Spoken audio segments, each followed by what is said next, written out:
You know, before YouTube fucked it all up, I had the greatest job in the world, opening for Hypnocast every night. But then we got the call, and YouTube hammered us for Moxie's tits. So now I'm jobless and broke with nowhere to go.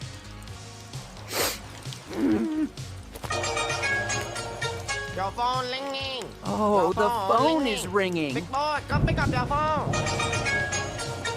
How you know pick up your phone? Your phone. Hello, this is the Gopher.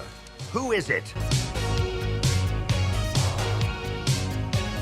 Hello, Gopher. The time is now. Hypnocast Season 3 is here, and we want you back. Holy shit, boys, we are back in business! That son of a bitch is gonna scream any minute now. Let the show begin. 10, 9, 8, 7, 6, 5, 4, 3, 2, 1, 0.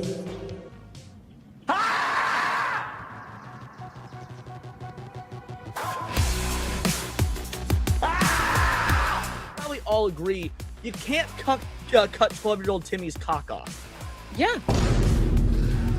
I like how you said cut for like half a second. Yeah. Well, it's cut and cock, and it came out cuck, and yeah, that's. Whoops! Oh fuck! Oh no! Mistakes were made. He's been waiting in the shadows patiently. I just smashed JT the fuck out of this. Your face is turning red. Yeah, because I know that the next SNH I'm gonna be fucked. Oh yeah. But at least with a horse cock. That's an unknown part of the map, so I didn't see it yet. Could I survive if I jump?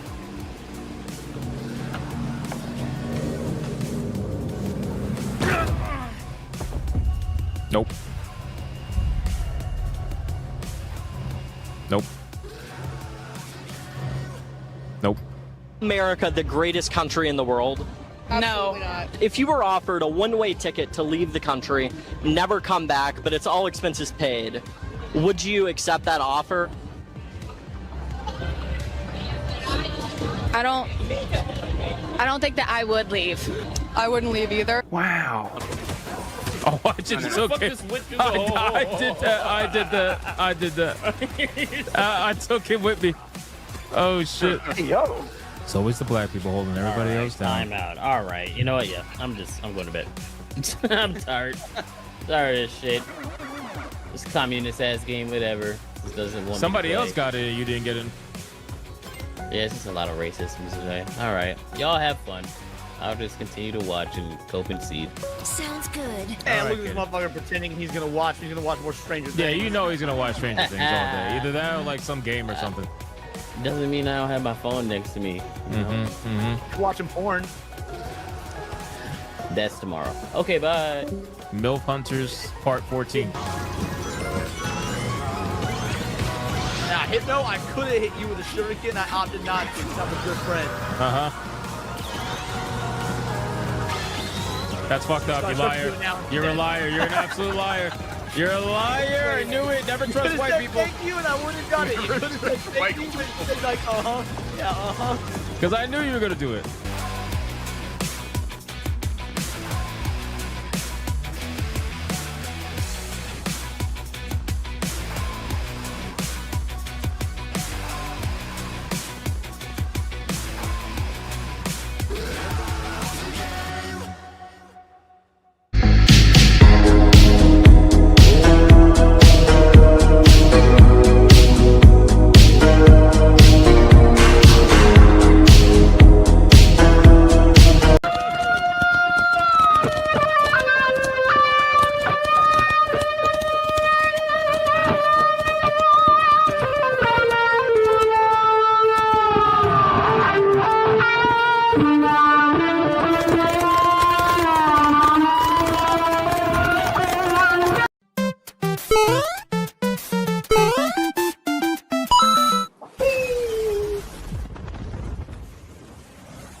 All right, man. Shout out to all you guys. Welcome to another episode of Hypnocast. That's right. We are live, boys.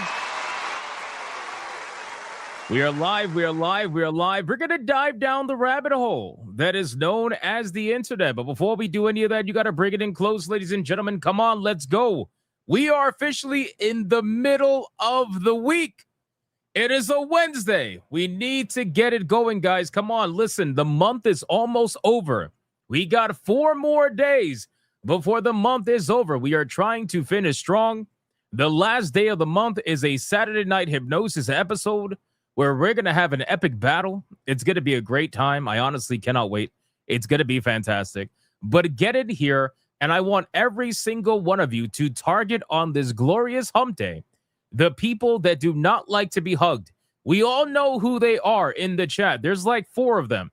There's 4 of them in the chat that don't like to be hugged. So target those people and make sure you hug those people right now. And listen very closely. If you are watching on YouTube, like the stream. Like it now. Right now. If you are watching over on Rumble, like the stream.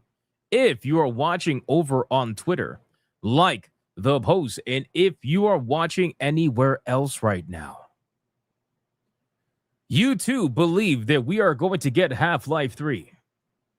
And that's just nothing but cope.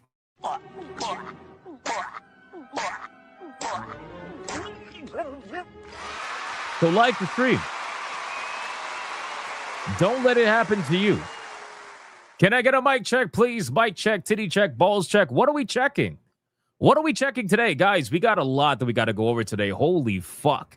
It's insane, man. At first, it was a pretty light day.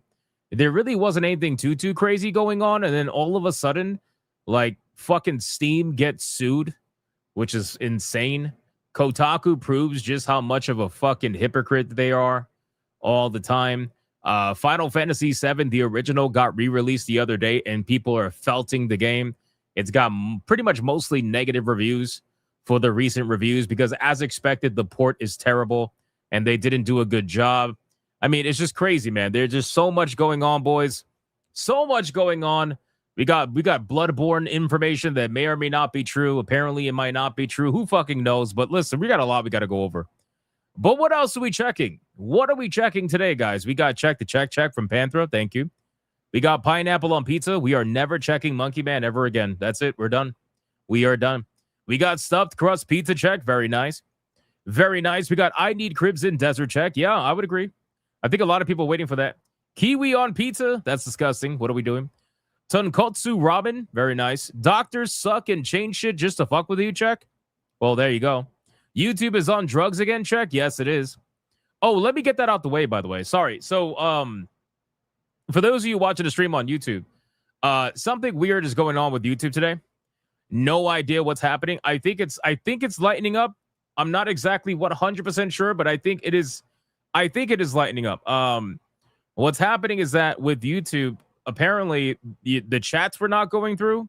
A lot of the chats were not going through. Even if it looks like it's going through on your end, it's not actually going through. So if you say something in the chat that I don't reference for whatever reason, I'm not ignoring you or whatever. I apologize. It's just, unfortunately, the AI is going wonky today. They must be installing some sort of like new censorship AI nonsense. I don't really know. But keep trying. It's pretty bad today, but keep trying, and I'll do my best. Obviously. Flip Shazam says I made it through check. Licorice check. Someone give YouTube some milk check. Xbox is dead check. Send me your monies and I will super chat them check. That's why Hypno ignores me. JK check. YouTube is high as hell check. Bacon pizza check. Now that sounds good. That sounds good. All right, guys, listen. Our ESG scores are at their maximum. We are indeed fully funded. Let's like the stream. Like it. Right now. Let's see who is in this chat right now. Who is hanging out with us today on this glorious, beautiful Wednesday? It is an amazing evening, ladies and gentlemen. I hope all of you are having a great evening. Let's see who is hanging out in this chat right now with us today. We got Gaming with Zan. What's going on, Gaming with Zan? How are you doing? We got Monkey Man 04. We got Raven X over on Rumble. We got Midnight Mike over on Rumble.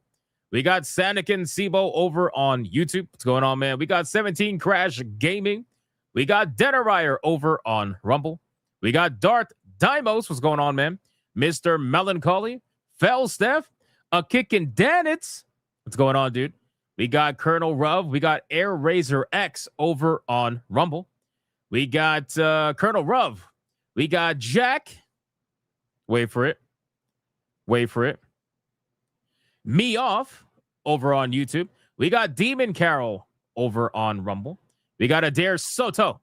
We got Yamato 85. We got Dade 404. What's going on, man? We got Flip Shazam. We got The Voice in the Water. We got Chaotic Holy. We got Dark Tanave. We got Dragon. We got Setsuna Shadow. We got Raza. Everyone watch the game stream check. Yes, tonight we will be making even more progress in Neo. We made so much progress that we went from the second map to the third map in like 1/5 of the time it took to complete the first map. So we got 2 more maps to go. We might be able to finish this game, or at least at the bare minimum, roll credits on Neo 3 before the release of Resident Evil 9. I damn sure am going to try my best. So come hang out tonight. We're going to be playing some more Neo 3. We got 2K GameCuber. We got Nick Havoc. We got Too Cool Curry. We got Flip Shazam. We got Dragon Master. We got Michael Ferguson. We got Death on a Trike. We got Desitsu. We got James Dunn. What's going on, man? We got Genetic Explorer over on Rumble. We got, let me look down, Joel Jimenez. We got Lucky Boy. We got, who else is here? Gray Soul over on Rumble. What's going on, man? We got Blue Octopus screaming at the top of her lungs.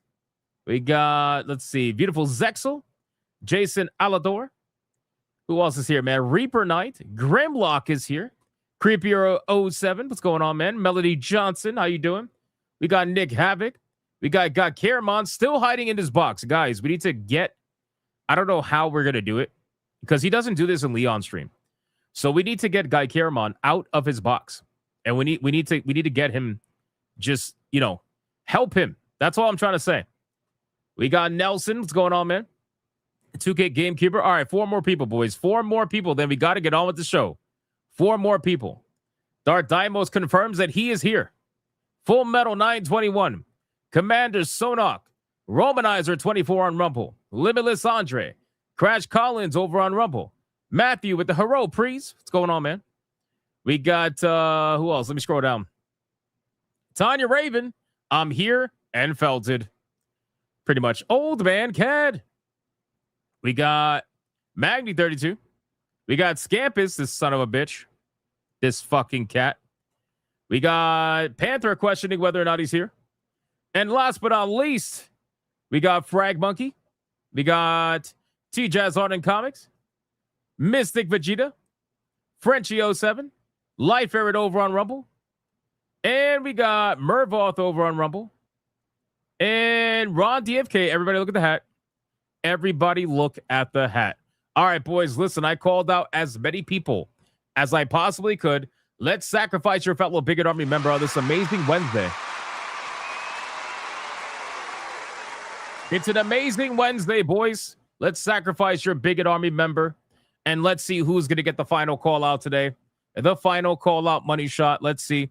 We got the voice of the water says no post-modernist, yes, masculinity. The person down by 4 has drawn the attention of Shub Nagrath, the black goat of the woods with 1,000 young, and she wants to add another one to her brood.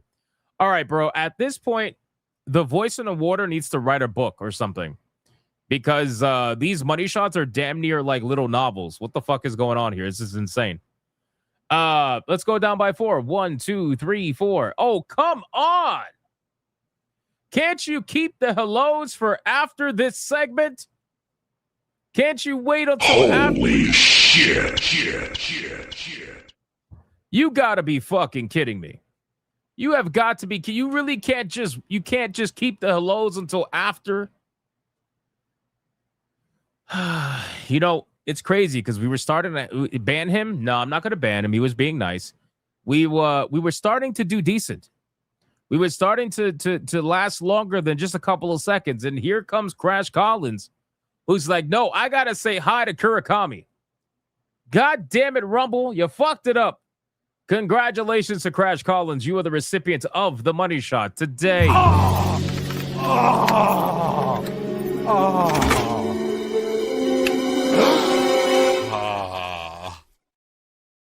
What the?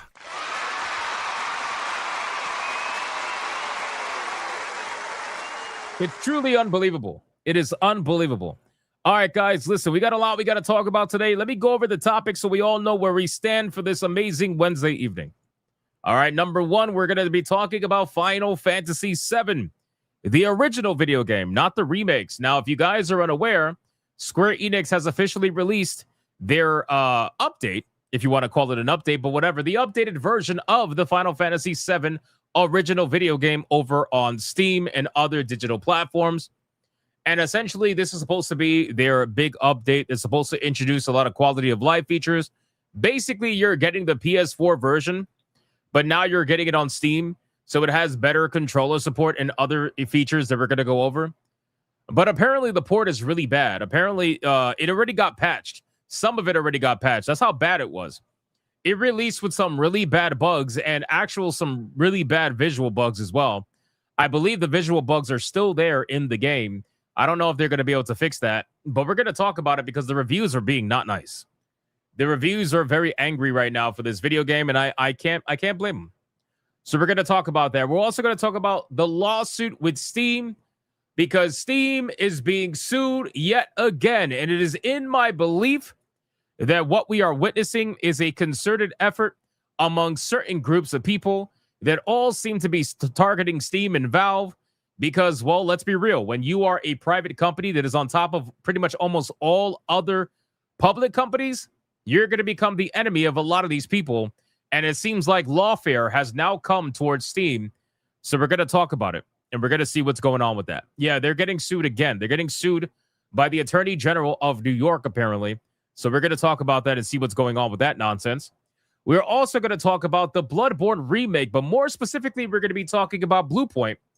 Because the same person has been breaking news about Bluepoint apparently has now received word from some of the people that worked at Bluepoint regarding the status of the Bloodborne remake. And some of it doesn't make sense. Some of it has been attempted to be debunked.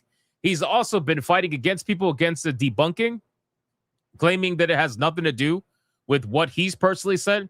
And it's a lot of back and forth. But he did mention one thing that I found to be interesting, which was the reason why Bloodborne is never going to be remade. We definitely got to talk about this because it's interesting, guys. And of course, it has to do with politics, not actual politics, but in studio politics. We'll just put it as that. So we'll talk about that. We also got a bunch of fast topics. We got Kotaku being hypocrites, and I got to tell you guys, the Kotaku article that I'm going to read today. I honestly looked at it, guys. How am I going to phrase this? So I've seen some crazy stories, right? I feel like we've all seen some crazy stories in the gaming industry, and we've seen some crazy headlines. And boys, this one honestly took me by surprise. This one is like, not only is it extremely hypocritical, but it's like, bro, there is such a thing as TMI, right? There's such a thing as TMI, and the fact that in your headline, you're telling people that you are on preventative HIV medication while gooning over a male character. It's like, what the fuck are we doing? Like, why did I need to know this? Why did you have to put this out there on the internet? Anyway, we're going to talk about that because it's fucking insane. We are also going to talk about Skate, the studio behind Skate. Apparently they're laying off people, and I'm not surprised because, considering we just talked about Skate the other day, it ain't looking too good for that game. We're going to talk about Assassin's Creed Hex. The creative director behind that game has officially left Ubisoft, so things aren't looking too good. We're going to talk about Amazon shuttering yet another deal with a, I guess a racing game that they were working on. We're going to talk about Nacon gaming accessories because that's not looking good. Or just Nacon in general, they're basically potentially shutting down. We got some Lego Batman news. It's insane the amount of content that's going to be in Lego Batman. We got to talk about it. Some good news. And yeah, that's basically it, man. We got some funny videos to go over too. Oh, and Resident Evil 9 reviews are officially out. So we're going to talk about that as well because they look really suspicious. But that's basically it, boys. Hey, shout out to Camelot. I see Camelot in the chat. What's going on, man? Always hanging out with us, man.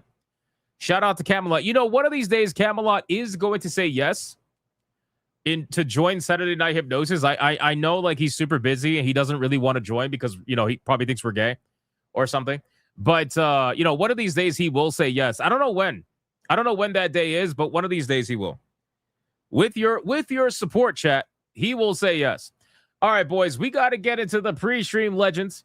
We got to thank the people who took the extra step as we are trying. If we get lucky today, I know it's going to be really rough because YouTube, something's wrong with the chat and the super chats or whatever. I don't know what's going on.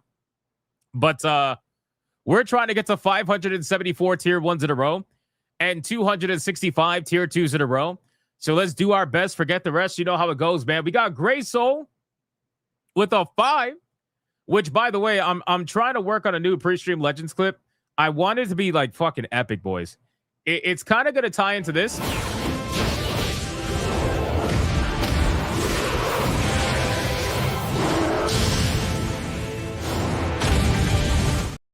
In a way, we're gonna try to make it epic, boys. But this shit takes time. But I'm working on it. Super chat still down. I think they're just acting weird. I don't know what it is. Like, YouTube, for some reason, is censoring. They're just censoring like comments. So a lot of comments. I don't know. It's weird. I think super chats do tend to go through. But I was watching Leon's stream and it was just a mess.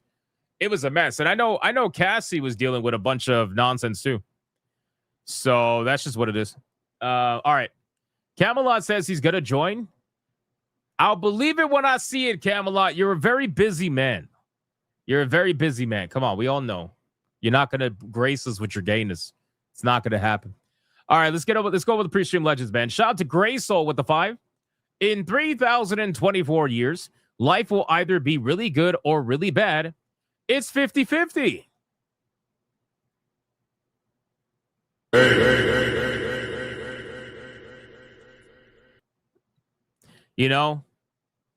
That really was gay. That really was gay. But I appreciate the 5 regardless, though. Thank you so much, man. Shout out to you. We got a Kickin' Danitz gifting a membership. Shout out to a Kickin' Danitz. I appreciate that, my man. Starting the membership train. Maybe we could get a little bit of a membership train going today. Who knows? We'll see. We'll see. We got Mr. Melancholy with a 2 says, wait, they squashed a remake plan? Sony hates money. No, not necessarily. We're gonna go over it in the topic. Trust me. We got a lot we gotta go over, man. We got King Demon Wing with a 5 membership banger. Let's fucking go! It's a membership banger!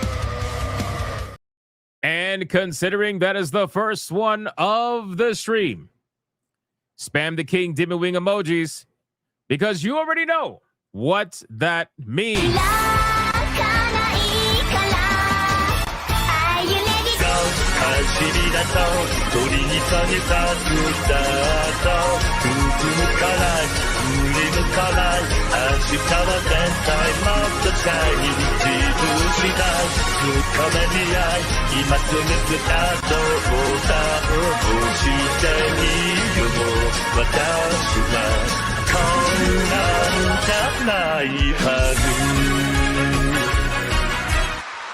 Shout out to King Demon Wing, always holding it down over on YouTube. I appreciate that, my man. Fucking legendary, bro. Thank you so much.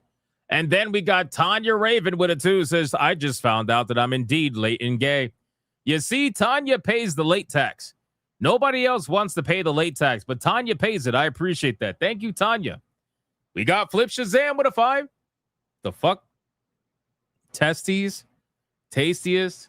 1, 2, 3. Mic check. Alan check. Regular joke getting old and turning into a dad joke. Super.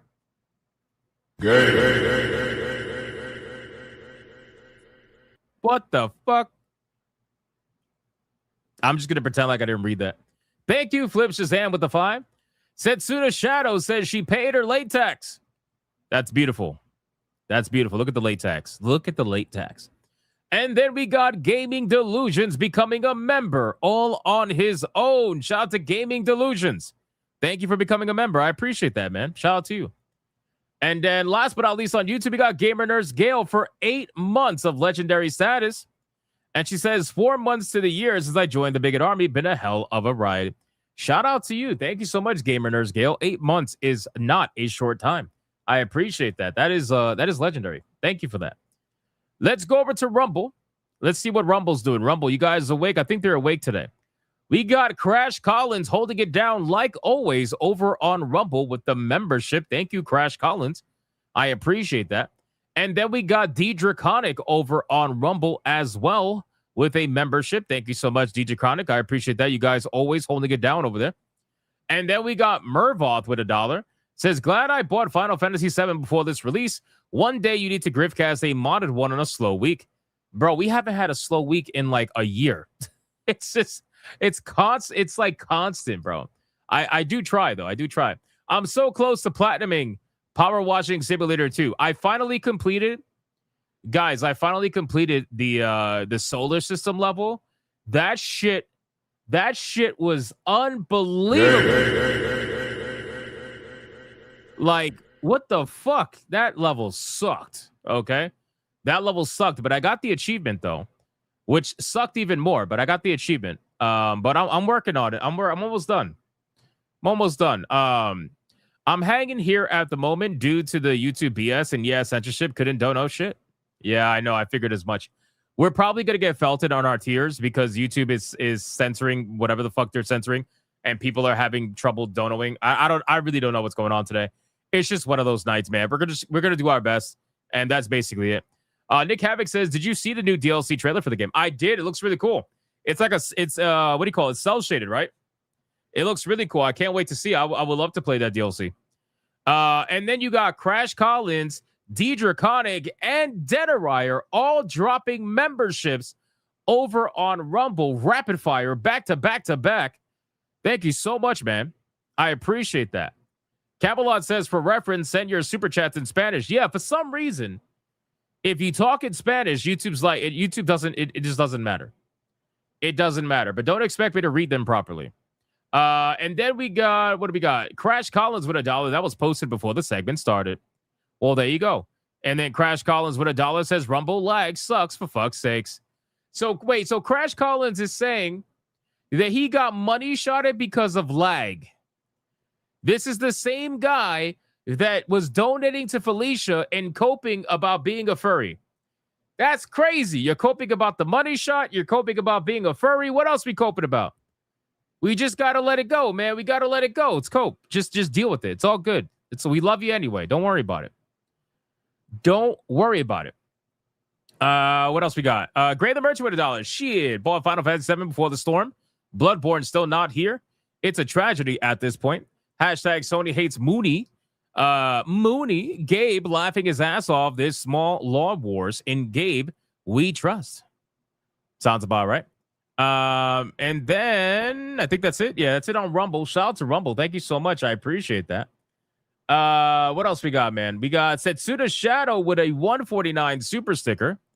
And I believe it was a hot dog of all things. What is going on? Are you trying to tell me you have a dick? Is that what it is? It's the internet. Everybody has a dick on the internet.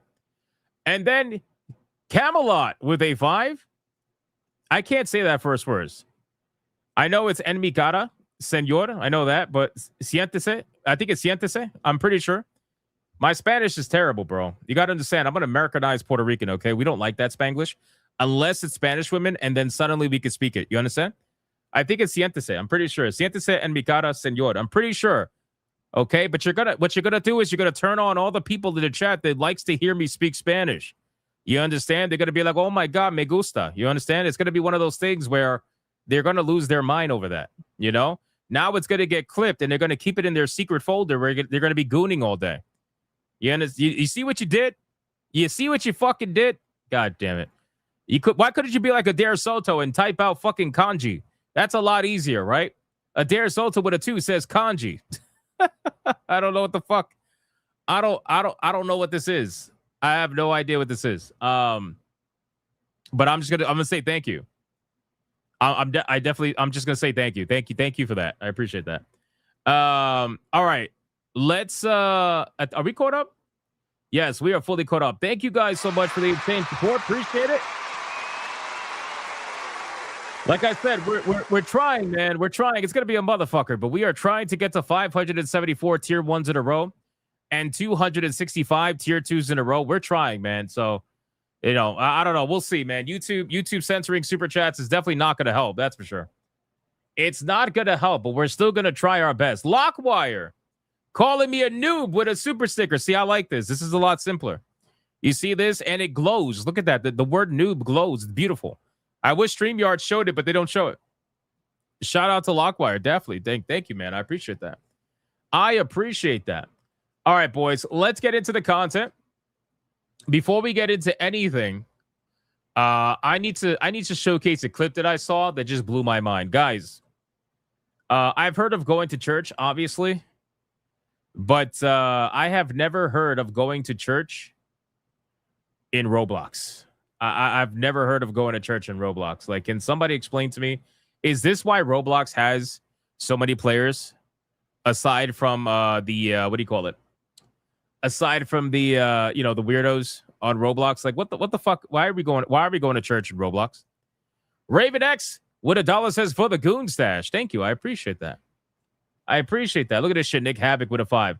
Cuando un chiste de papa se convierte en un chiste de papa cuando se hace evidente. I'm telling you, man, you're not going to like my Spanish, bro. It is what it is. But thank you for the 5. I appreciate that.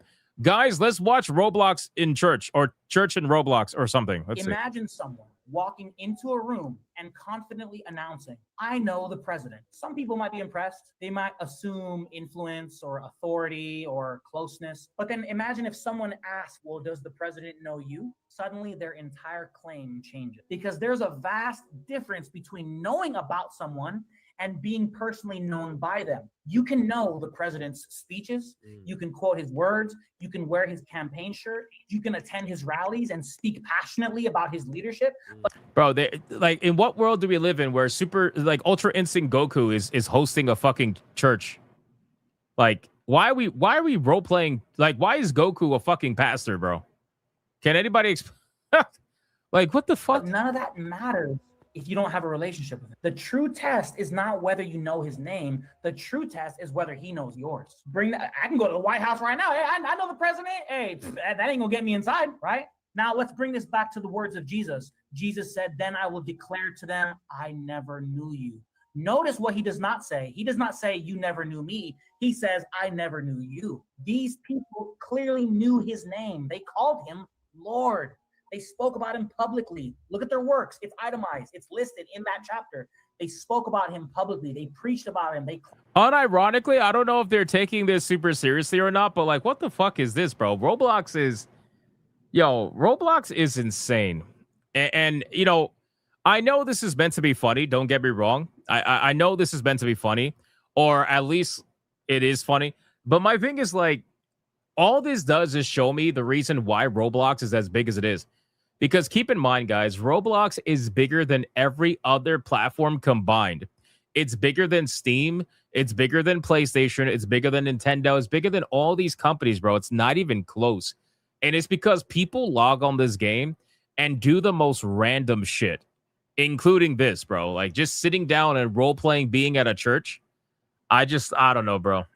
Kind of crazy. Claim to do works in his name, and yet in that moment that matters most, Christ exposes the difference between being religious and having a relationship with him. Yep, that's good. Okay, many people today know about Jesus. They know the songs, they know the language, they know when Whoever's talking as Goku sounds really young too, by the way. to raise their hands and when to say amen. But salvation is not built on information about Jesus. It is built on being united to him. Wow. Interesting. What I will say is that considering all the bad shit that they could be doing on Roblox, going to fake church is not one of them. I don't think so. Yeah. There you go. Congratulations, Roblox. I don't know what the fuck. I swear, every time I see a Roblox video, I'm like, what is happening, bro? Like, am I looking at this the right way? Flips a Zam with a 2 says, YouTube, I'm a las lady boys. Really? Really, bro? First the dad joke and now this shit? Bro, come on, man. We got a Dare Soto with a 2 with a lot of kanji. This is a lot. This is a lot of kanji. It is a lot. I don't know what this even says, but I'm sure somebody will find out with Google Translate. And then Hypnotic over at Rumble also drops kanji. Thank you, Hypnotic. And then Raza with $1 says, I have assimilated to Rumble. Hey, that's more boobs for Rumble. Congratulations, Rumble. It's about goddamn time. It's about goddamn time. Shout out to Rumble, man. They finally got some boobs over there. That's great. Flip Shazam basically is saying that Camelot is a Nazi. Or at least that's how I'm reading this for the 2. Thank you. And then Blue Octopussy with a 2 says Juhu and then calls me a Nazi. I don't know. I have no idea what this says. The fuck is... Bro, literally during Griffcast, my text-to-speech was going off with a bunch of people just screaming, super chats in like Spanish and German and shit. And then the TTS was trying to read it desperately, but it was having a hard time doing it, let's just say. But hey, shout out to you guys. Thank you so much for the 2 and the 2. I appreciate that. And congrats again on Rumble, man. Denarier is upset that there is a woman over on Rumble. Denarier actually is complaining. He is saying, hey, I like my sausage party.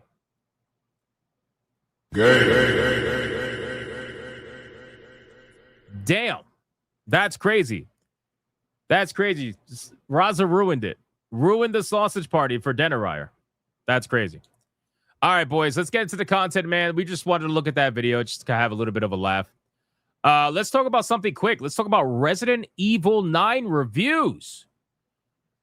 Resident Evil 9 reviews. Adair Soto with a 2 says, Ames et Abanez vos. I feel like you just casted a spell. Did you just cast a spell? Resident Evil 9 reviews are officially out, ladies and gentlemen. A couple of days before the game comes out, from all the people that made sure that they gave everything in their soul to have early access to these corporations. It's got a Metacritic score of about 88. It's got an Open Critic score of about 89. And we have a couple of websites that have given it either a perfect score or a near perfect score. We got Comic Book with 100. It's a perfect game. Literally nothing wrong with the game whatsoever. When you play this game, it's going to be literal perfection with no issues whatsoever. We got Screen Hub, same thing, giving it a 100. It is a perfect game. There is literally nothing wrong with it whatsoever. You got IGN France. Shout out to IGN France over there, giving it a 100. It is a literal perfect game. There is nothing wrong with it whatsoever. And then we got Game Informer giving it a 98. I don't know what that 2 points of wrong was, but they gave it a 98, a near perfect score. COG Connected giving it a 96. We got PlayStation Brazil giving it a 95. We got Well Played with a 95. PlayStation Lifestyle with a 90. Screen Red giving it a 90. Tech Raptor with a 90. And GameSpot, out of all companies, GameSpot was the one that gave it an 80. Very, very interesting. Longtran says, I'll wait for an actual content creator to get into it. Yeah, sounds about right. Do people care about reviews? So obvious when they're paid off. Now, listen, I've been saying, man, I think this game is, as a game, it's going to be fine. I think the game's going to be fun. I hope it's going to be fun. I'm just worried about all the leaks in a narrative perspective. I'm worried about, like, what the fuck are their plans for this franchise? If you're willing to retcon so much shit, it's insane. But, yeah, that's what I'm really worried about. I'm not worried about the gameplay. I kind of figured the gameplay is going to be fine. It's Resident Evil. How can you fuck up the gameplay? Well, let me not say that, because Resident Evil does have an interesting past with some spin-offs that have very clearly fucked up the gameplay. But no, in all seriousness though, it's Resident Evil. Like, it's not hard to make a fun Resident Evil game. But yeah, I'm very curious about this. So I mean, the game is coming out when? Is it? It's in 2 days. I think it's in 2 days, right? Hold on, let me see something really quick. When does Resident Evil 9 come out? It comes out on the 27th of February. Is there early access for this game? Is there early access for this game, by the way? I haven't even checked. Is there early access? Let me see. Resident Evil 9. Requiem. Here we go. I have a preload. Oh, I can preload the game right now. Oh shit. I could preload the game. Oh, here we go. Release and preload notice. Okay, what's this? So it's gonna release. I can't even read this. This is so fucking tiny, bro. How am I gonna hold on? Sorry, guys. Let me I'm trying to look at the preload release date. Hold on. Resident Evil Requiem. Okay, there we go. Resident Evil Requiem. View page. Let's see. So here we go. I can't even read this shit. It's so tiny, but I'm gonna try my best. So here is the pre-purchase preload nonsense. If you look, it is so Eastern Standard Time is console PC. Interesting. Toronto, same thing, February 27th, console and PC. Wow, look at this. Los Angeles on the 26th. You lucky fucks. You West Coast bastards. You get to play on the 26th right before it ticks over. You bastards. There you go. Hypno, nobody cares about the East Coast. Hey, you might be right, but I'm just saying. So yeah, the only actually Mexico City on PC gets to play it on the 26th a little bit early. That's awesome. So this thing is basically landing on am I understanding this right? This thing is landing on midnight on the 27th. When the clock strikes 12 from the 26th to the 27th, that's when it's landing on the East Coast, right? So they're going to be able to play this game a couple of hours early. Fuck those people. Bitches. Nobody likes LA, okay? But am I understanding that right? Pretty sure, right? So okay, that's good. So I don't think I'm gonna be able to finish Neo, which is gonna really suck. I'm gonna start preloading this game right now. Actually, I'll start preloading this game. So that means that if I don't finish Neo 3 by tomorrow's 5 p.m. Griffcast, and that means that Griffcast After Dark tomorrow will be Resident Evil 9 Requiem. So it's I'm trying my best. I am trying my best, but we you know, it's a little bit rough. It's a little bit rough. That's CBT time for West Coast. East Coast is EST there. Yeah, I know East Coast is EST. I know that. I'm just saying. Camelot likes LA. Camelot is LA. He is LA, man. All right, well, there you go. That's the release times for Resident Evil 9 Requiem. If you guys want to check out my stream, please make sure to check out Griffcast on Hypnotic Gaming Live. It's going to be a good time. It's going to be a good time. Or watch Leon, whoever. You can watch whoever. We're all going to be streaming it. Neo 3 is so big. Yeah, I mean, again, I'm on the third map. I unlocked it today. I'm going to try my best to get through it, but I only got 2 streams at the most left, and I don't think I'm going to be able to do it in 4 hours' time. So, but I'm going to try. If not, we're going to have to come back to it. It is what it is. All right, let's get to the next topic. Let me X that out really quick. So, Lego Batman, guys, is going to have a fuck ton of content. This is another game I'm excited for. And it's crazy because I don't really give a shit about Lego games at all. I've said this before. I have a ton of them because you guys have gifted them to me now, and I'll be sure to check it out if I like this game.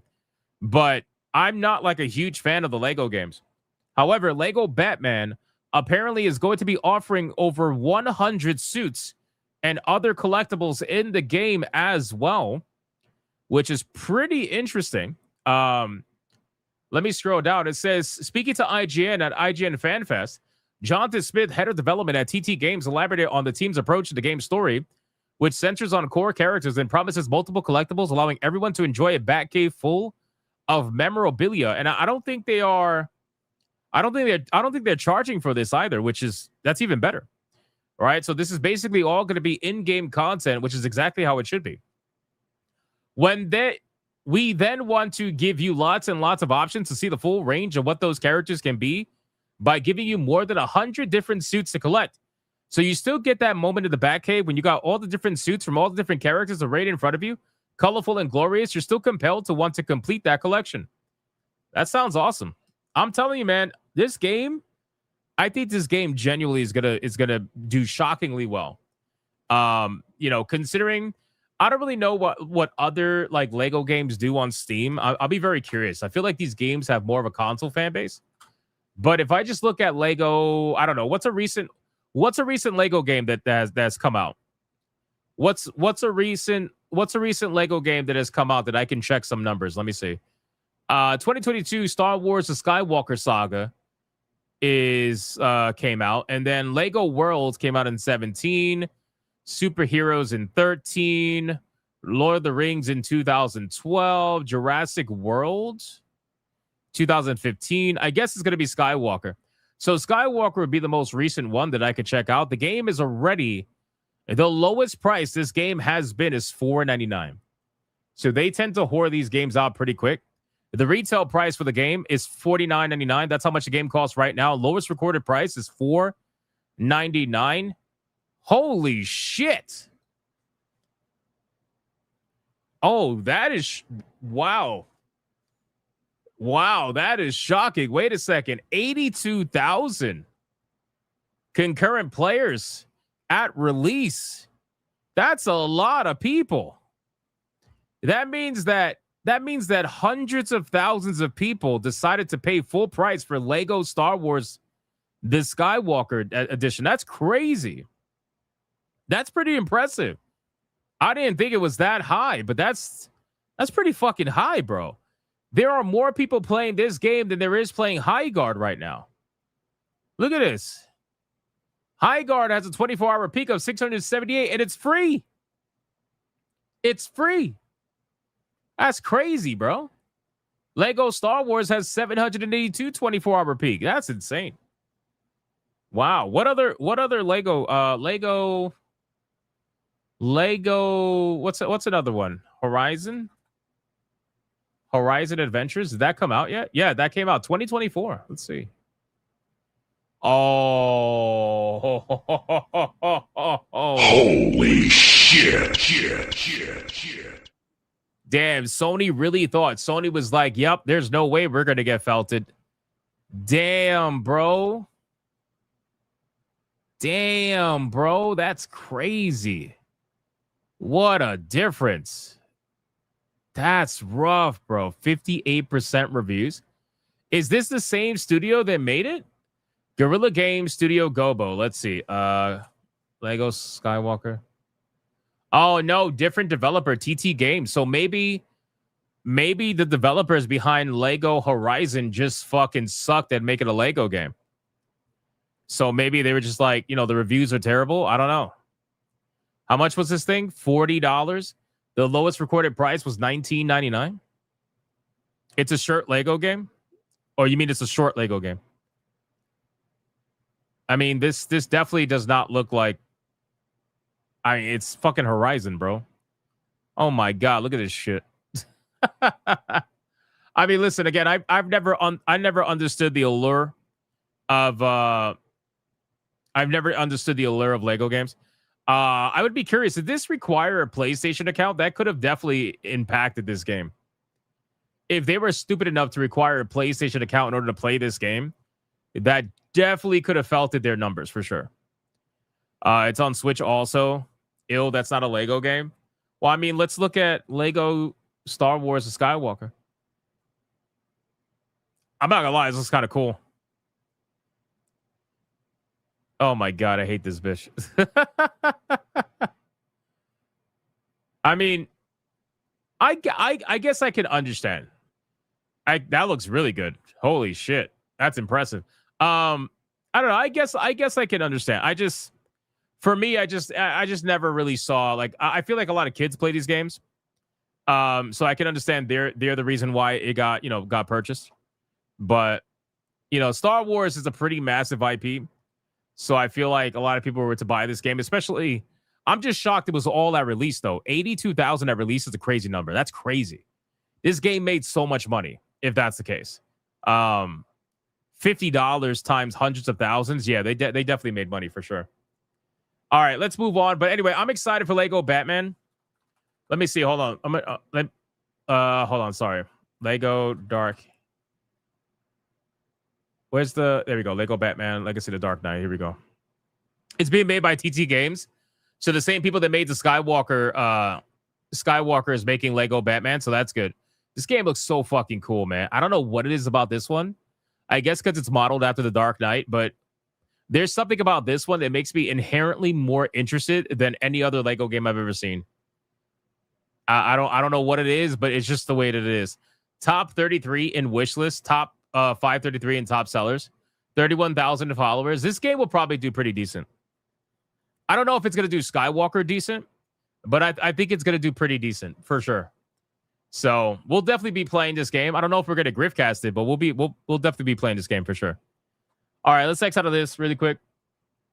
Wow, there's a lot of super chats. Mrs. Spanglish with a 489. I was watching anime. My wife said, while I'm watching Fish Cake, it was Naruto. That's rough, my man. I'm sorry. Adair Soto with a 2. Leviosa. Thank you. Adair Soto with a 2 says Petit Malin. Thank you. Real Tifa Lockhart with a 189. Coming soon, Lego Hypno's Grand Island Adventure PC. Oh my God, you just gave me the greatest idea. You just gave me the greatest idea. Hold on. Give me a second.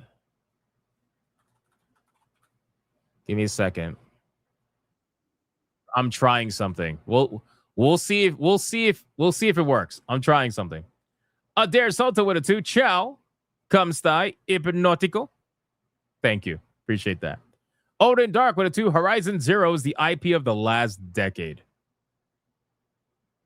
Sounds about right. Appreciate that. Let's go through Rumble. Rumble, what do you got before we continue, man? What do we got?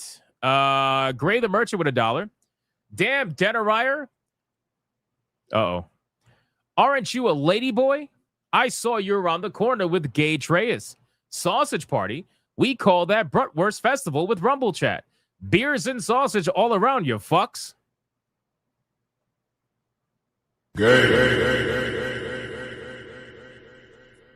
That's insane. That's insane. Shout out to Gray the Merchant. I appreciate that, man. Tifa Lockhart is screaming right now. Look. Tifa Lockhart, like, please, no, I'm sorry, chat. Yeah. Tifa Lockhart has no idea what they've done. No idea what they've done. I don't know if it's gonna work, but we'll see. It's in the process right now. It's in the process right now. If it works, oh my god, the ideas that I have, it's gonna be crazy. It's gonna be wild, man. Mr. Hardcore Mode with the raid. I gotta make a clip for raids.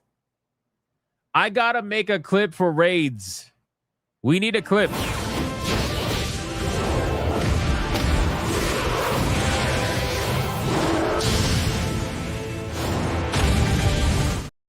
Shout out to Mr. Hardcore Mode. I appreciate that, my brother. Hope you had an amazing stream. Thank you so much for the raid, my man. Appreciate that. Everybody go check out Mr. Hardcore Mode's channel. Mods, if you could drop the link in the chat, that would be fantastic. That'll be fantastic. You don't speak Taco Bell? I'm not speaking Taco Bell. God damn it. Alucard with a 2. I don't speak nachos. I'm not speaking nachos either. You you bastard. All right, let's get into more topics, man. That's it for the Dark Knight. I'm excited, man. What is not going to be good is Nacon, ladies and gentlemen. Nacon is apparently filing for insolvency. No bueno. The future of Nacon gaming accessories looks uncertain as the company has officially filed for insolvency. Will Nacon's hardware wing be the first to feel the brunt of debt restructuring efforts? It's not looking good, boys. It's not looking good. French publisher and hardware manufacturer Nacon has filed for insolvency after Big Ben Interactive, the majority shareholder in the company, failed to make a partial loan repayment. This appears to have caused a knock-on effect that has led the company to declare that its available assets do not allow it to meet its due liabilities via IGN.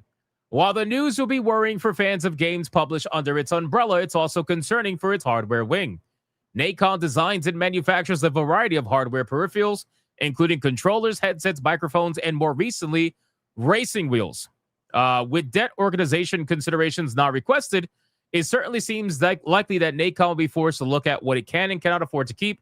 And while its game publishing endeavors look to have been reasonably successful, a question hangs over the viability of many of its wide-ranging hardware efforts. Now, for me personally, I don't really care about their hardware side. Like, I know a lot of people do, and that's fine. But for me, I care more about their, I guess you could say, their publishing side. Because I don't know if you guys are aware, but Nacon is the publisher for one of my more favorite video games that really doesn't get a lot of love. Because I know, like, it's super fucking niche. Trust me, I know it's super niche. I get it. But I love the Styx games, bro. Like, the Styx Shadows, like, Styx is such a great stealth video game. Unfortunately, the first couple of ones were a little bit buggy. They patched them fairly quickly, and they ended up being, like, small-scale fun video games. But Nacon also publishes this game. I believe they also publish RoboCop as well. So, like, they publish a lot of video games that I thoroughly enjoy. And I hope that this doesn't, like, I don't know. I hope this doesn't ruin them, at least on the gaming side of things. All right, I'm pretty sure they did RoboCop too. Let me see. RoboCop Rogue City. Yeah, they did. Publisher. Yeah, exactly. So, publisher, franchisee, Nacon. So, you know, it sucks, man, because they do put out some, or they do publish, I should say, some fun games. And I really wish that, or I should say, I hope that their gaming side of things does not get felted by this insolvency. I haven't even been able to play this Styx game yet. I would love to play this game. I'm going to eventually, because I love the Styx games. But yeah, I think this is not. It's not looking good for the company. That's all I'm going to really say. And I don't know what made them lose money. I don't know if it's their hardware side or their gaming publishing side that made them lose money. I don't know. But whatever the case may be, I just hope that the gaming side is not affected because I do enjoy the games that they publish. So we'll see. We'll see how that goes. But their games are very niche. I mean, you could clearly see 1,252 all-time concurrent players 3 days ago. You know, when the game released on February 19th. So the game released fairly recently, a few days ago. There's currently 650 people playing the game right now in a 24-hour peak with 235 playing as I talk. You know, like these games never really did massive numbers. They never do. But still, I hope that they're not affected in that regard. But I wanted to share that information with you regardless because RoboCop especially, I fucking love RoboCop, bro. I know Taeyon is the developer, but I don't care. Nakon's the publisher, so I just wanted to call that out. Fucking love RoboCop. Amazing game. If you haven't played this game, you need to play this game. I have platinumed both RoboCop and RoboCop Unfinished Business. Amazing games. Definitely play them. All right, let me X that out. That's the news about Nacon. Let me close that. Amazon. Let's talk about Amazon. So like we talked about before when it came to Amazon, Amazon has been walking back their, I guess you could say their gaming division because, well, they got felted, right? Like Amazon's the kind of company that thinks they could throw money at something and solve the problem. And that just doesn't work all the time, especially in the gaming scene. It's been pretty obvious and pretty proven that the more you try to throw money at something to fix the problem, the less likely you're actually going to fix the problem. It's been pretty evident that the indie developers that have little to no money, that focus on creativity and passion, end up winning more times than not compared to AAA studios that throw money at shit, hoping that it sticks and then it never sticks, right? So Amazon was one of those companies that thought that that was the way that it was going to go. And they completely dropped the ball with New World. I still cannot believe they dropped the ball with New World. The amount of players they had with New World was unbelievable. It was fucking insane. Most MMORPGs would kill to have the amount of players that New World had. It was crazy. And they completely dropped the ball. And now they're shutting down New World or whatever the case would be. But they're walking back yet another publishing deal. They were apparently going to publish a new racing game that was being headed up by the former Forza Horizon creative director. Maverick Games has officially confirmed that it is no longer going to be working with the Amazon Game Studio. So I think at this point, I think it's safe to say that gaming from Amazon is going to be pretty much non-existent. I don't want to say they're pulling out completely, but it sure looks like they're pulling out completely. The amount of things that they have canceled over the last, year or so, it's been a lot. So I don't think that they are actually going to be focusing on gaming anymore. They haven't made that statement, and it's not official quite yet. But I think it's pretty safe to surmise, based off the information that we can see and the amount of action that they're taking, that they have zero interest in the gaming industry anymore. I think they're going back to their movies. They're going back to their Amazon Prime, and they're going to focus on that. But that's what they ended up canceling. So anybody looking forward to this game from the former Horizon creative director, Michael Brown? Well, apparently the Amazon ended it, by the way. It wasn't Maverick. Amazon was the one that ended the publishing deal with Maverick, not the other way around. They said, as part of our strategic evolution to focus on projects that leverage Amazon's unique strengths and scale, including the recent relaunch of Luna and our Tomb Raider franchise partnership with Crystal Dynamics, we have decided to release Maverick Games from their publishing agreement with Amazon Game Studios, and Amazon Games rep told the games business. So there you go. That's it. You think they will buy more studios? Honestly, Tiger King, I don't think so. I'm sorry. I just don't. I don't think so. I don't think they're going to buy more game studios. I think what they're going to do is exactly what they're doing now, which is focusing on super safe, or what they believe to be super safe projects. They don't want to go risky anymore. They want to focus on super safe projects, things that are going to be spearheaded by experienced studios elsewhere, just like Lara Croft, right? Tomb Raider. They're going with that because I think that that's just the easy money for them. They rather help either assist in development or publish for people like Crystal Dynamics, whatever it may be. I think they're going super safe. I don't really think they're going to want to start buying a bunch of studios anymore. I think they would rather make contracts and work with the studios versus actually buying them out. I don't think that's going to happen. So we'll see how it goes, though. But That is another deal that's lost from Amazon. So no more of that. Let's talk about Assassin's Creed. So we got big news from Assassin's Creed Hex, which is that Assassin's Creed video game that they've been working on for quite a while now. We've known about it for a little while, but it seems like there is more turbulence happening over at Ubisoft. Every time Ubisoft tries to get one step ahead, they take 5 steps back. Now we have news that the Assassin's Creed Hex creative director, Clint Hocking, is leaving Ubisoft, and former Black Flag director Gene Gustin takes over as development continues under a supposed seasoned team. Now, this is like the second or third person we've heard has left Ubisoft over the last, month? Which, again, I remember when, like a year or two ago when supposedly the headline for this game was that Assassin's Creed Hex was going to be the gayest Assassin's Creed ever released. Honestly, at that point, I was just kind of laughing at that as a joke, but who really knows what's going on with this? I don't know if they're going to be able to actually risk that at this point, because it's clear that Ubisoft is hurting for money. I mean, if you guys have seen Ubisoft stock lately, let me see. Ubisoft stock right now is 96 cents a share. That is less than $1. 96 fucking cents, ladies and gentlemen. 96 cents is crazy. According to Ubisoft's US stock. I think their Euro stock, let me see. Let me see what their Euro stock is. Their Euro stock dropped to 4.24 euro, which is down from I think it was 15 euro at the time. So they're getting felted even on their home turf as well. So it's not looking good. It is not looking good. But let's talk about it. Hocking's departure follows just days after Ubisoft announced a new leadership team for the Assassin's Creed franchise. It almost makes you wonder if he left or if he was fired. You know, I feel like a lot of these studios are starting to rephrase, especially for their executive leadership. They're starting to rephrase firings or layoffs into they're retiring or they're quitting or they're whatever. The leadership overhaul at Ubisoft appears to have claimed yet another Assassin's Creed stalwart, as Ubisoft has confirmed the VGC report that longtime veteran Clint Hocking, who was heading up the Assassin's Creed Hex project, has left the company. That's it. Development on Assassin's Creed codename Hex continues with a seasoned team. The game will deliver something distinctive within the Assassin's Creed franchise. Gene is the head of content for Assassin's Creed brand and is now acting as the creative director on the project. Oh, man. It's going to be good. This is going to be good.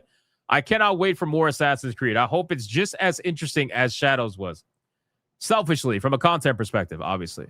But from a gameplay perspective, I hope it is good, man. People are tired of bad, fake RPG Assassin's Creeds, man. People are tired of that shit. Let me check supers really quick, and then we're going to keep going. We got Adair Soto basically calling me a Nazi. Absolutely insane. Thank you for the 2. Shizuka Marikawa with a 189. Hypno speaks in Starbucks with his coffee brand. I don't have a coffee brand. You're confusing me with something. I don't have a coffee brand. I appreciate it. And then we got Marius with a 10. Just found out that Apple will require forced global age verification through ID. Is that really shocking? They're all doing it. Every single one of them are doing it. They're trying. Guys, so inadvertently, I think I made something really cool. So I tried to make a clip in Lego art style. It didn't work. But what it did end up making was honestly pretty fucking cool. And I kind of want to share it with you. Just because. So let me upload it. And here we go.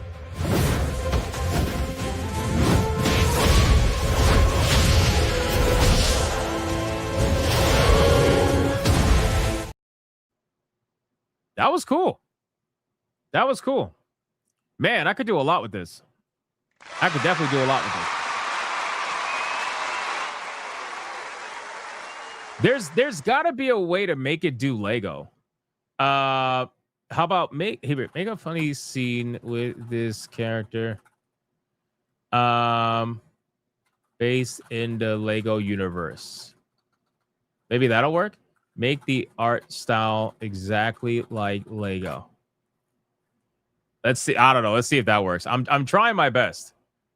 I'm trying my best, but I don't know if it's gonna work. I don't know if they'll be able to actually steal the Lego artwork. But that scene was fucking cool, man. I fucking like that scene. I gotta do more with this. We're gonna make some more clips soon. Don't worry about it. Thank you, Marius, for the 10. And Adair Soto with a $3 super sticker says, "My hero." Man, that was a little gay. Actually, you know what I could do? I could try. You know, you're right, Ghost Love. Make yourself a Lego first. You're so right. Okay, so what if I made myself into a Lego? Would that work? Let's see. So let me try to do that. We're going to do this live, and we're going to have the final result somehow, some way. I don't know how, but we're going to figure it out. Give me 2 seconds. So we're going to go in here, take my character, and I'm going to say, transform this image into a 4K resolution image and make the character styled like a Lego character. Okay. We'll see if that works. I don't know. We'll see. We got Lockwire with a 2. Try using the term building block. Oh, that's actually kind of smart. I think what I have to do is transform the character into a Lego first, because the AI is taking from the image and building the art style around that. Even if I tell it to do Lego art style, it's not going to do it. So I think if I turn it into a Lego first and then do it, I think it'll work. Pretty sure it'll work. Adair Soto with a $10 super sticker says, "Thank you." I'm not going to call you gay for that. I appreciate that. What are you using? C-Dance? No, I'm using what is it called? Vidu, something like that. Yo, Lego Hypno is fucking legit, boys. He's fucking legit. I want to build this and sell this. Bro. Yo, he is legit. Holy shit. We need to make this like now. We need to make this like right now and sell this. Actually looks cool. Tier 3. Bro, we barely hit tier 2 until the very end of the stream. And you're asking for a tier 3? Look at this. He's screaming it. Tier 3, tier 3. Bro, that's actually pretty cool. I'm not going to lie to you. I kind of like that. All right, so what I'll do is I'll take this image now. But the only thing is I have to transform it into a fucking landscape orientation image. Actually, hold on. Make this image landscape orientation. I have to do that because otherwise, if I do it with a portrait, the AI is going to make a video in portrait mode, and well, that's not good. So we got to do that. 99 cents super sticker from Adair Soto. Thank you, brother. I appreciate that, my man. Drooling emoji. Now that's a little gay. Tier 3 model confirmed. No, we barely hit tier 2. I'm not doing a tier 3, bro. I told you. I've been saying this forever. I'm not doing it. All right, let's get into the content. We got some more while the AI is working in the background. Let's talk about Skate. So we covered Skate the other day, and it was pretty interesting. This particular story is kind of full circle from that story because we covered Skate when Skate was apparently charging for basically like new maps when the developers promised to their players that they were never going to do that. They said they were not going to charge for any new maps that they come out with for the game. And then lo and behold, apparently they are doing it. Even if it's for a timed amount of time, they're still doing it and they're charging for the maps. Now, people are very upset about this. The Skate forums are melting down over this. And apparently now it's officially come out that according to PC Gamer, the Skate Studio Full Circle is laying off employees. But apparently they're coping and they're trying to say that having fewer people working there will enable it to somehow move faster, listen more closely, and deliver consistently for all of you. I don't know what the deal is, by the way, with all these studios that are laying people off, that are somehow trying to convince the fans or the non-fans or whatever. They're somehow trying to convince the public that by having a lot less employees, that they're somehow going to be more attentive or do better. I really don't know. It sounds like cope. It sounds like a whole bunch of malarkey from people that don't want to admit that they probably didn't do that well. But that's kind of what it sounds like. I'm gonna hit it. I'm gonna hit with a big X to doubt. You know what I mean? But that's apparently what it is. So now, how many people got laid off? I'm not exactly sure. This is 5 months after launching the game into early access, and the numbers have completely, tanked. And they said the following: we can better support Skate's long-term future and focus the team on the things that matter most to you. And yes, there will be no doubt that means layoffs. How the fuck is laying people off gonna allow you to better focus on things that mean more to the player? How exactly does that work? It's like, and then they said these shifts mean making changes to our team structure, and some roles will be impacted. A message attributed to Full Circle states in the euphemistic style preferred by game studio executives. Well, at least I'm glad that PC Gamer can acknowledge that they're completely making this shit up, right? The teammates affected are talented colleagues and friends who help build the foundation of Skate. Their creativity and dedication are deeply ingrained in what players experience today. This decision is not a reflection of their impact, and we're committed to supporting them through the transition. That's another thing, too, that they do. They tend to try to convince everybody that, like, oh, these people, they were amazing. They were, like, top-tier developers. Just we fired them because we had to. It's like, bro, we already know, okay? Like, you guys got to understand that if you at any point fire people, you are inherently choosing who stays and who goes, which means that the people that are chosen to go were not as good as the people that were chosen to stay. At least that would be the normal mindset of things, right? So that naturally means that there is clearly a problem with the people that you chose to let go.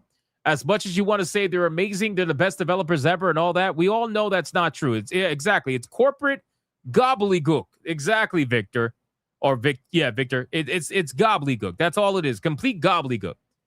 But in any case, they are firing people.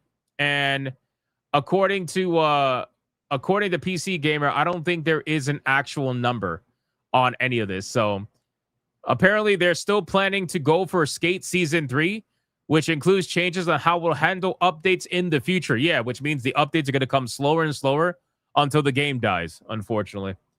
Adair Soto, 99 cents. Thank you. Felstaff with a 2 says Lego SNH when? Bro, that's not happening. Adair Soto with a $3 super sticker and a $5 super sticker. I think Adair Soto has found out about super stickers and he's not letting it go now. He's not letting it go. Avarum says not necessarily. They could be weeding out the problematic devs, the ones who aren't abide by the toxic positivity culture. Well, see, again, but that's what I'm saying, right? That's what I'm saying. When it comes to them firing people, they always put out a PR statement talking about how amazing the people were that got fired. But we all know that's not true. Because if you got fired, that means there was a reason why you were chosen to be fired. Whether or not it was your performance was lacking, or whether or not you whether or not you weren't meshing well with the culture. It doesn't, like, something is the reason why they chose to fire you over somebody else, right? There's got to be a reason. But if you listen to this corporate gobbledygook, you would believe that everybody's amazing and they just drew straws. Like, they just drew straws over who they were going to fire, and that's it. Like, that's obviously not the case. So I hate the corporate, like, we don't want to hurt anybody's feelings kind of bullshit. It's very annoying, but I also understand why they do it. So that's so weird, bro. We went from 450 on YouTube to 368. We lost 90 viewers in like 2 minutes. That's so weird. That's so weird. That is not normal. YouTube, get your shit together. What is happening? What is happening, YouTube? Darius Soto with another 99-cent super sticker. Nervous emoji. Thank you, man. I appreciate that. And then we got Rumble, Scrap Gamer with $1, a Lego VTuber model win. Also, Aris 10 gay. That's crazy, bro. Not happening. We're not doing a VTuber model, but I appreciate it. All right, let's check in on the AI scenario working. Oh shit. Yo, it actually kind of worked, but I think it'll work better with my other model. So I'm going to show you what it made, but but ironically, it made this with the original animation, but I'm gonna try it again with the new picture and see if that works better. Hold on. Wow, that actually came out really good. That's so funny. Let me upload this. Hold on. This is great. I might do a whole intro in Lego. Why not? Why not? We're creating a new one right now, but this is the one that they made with the original image.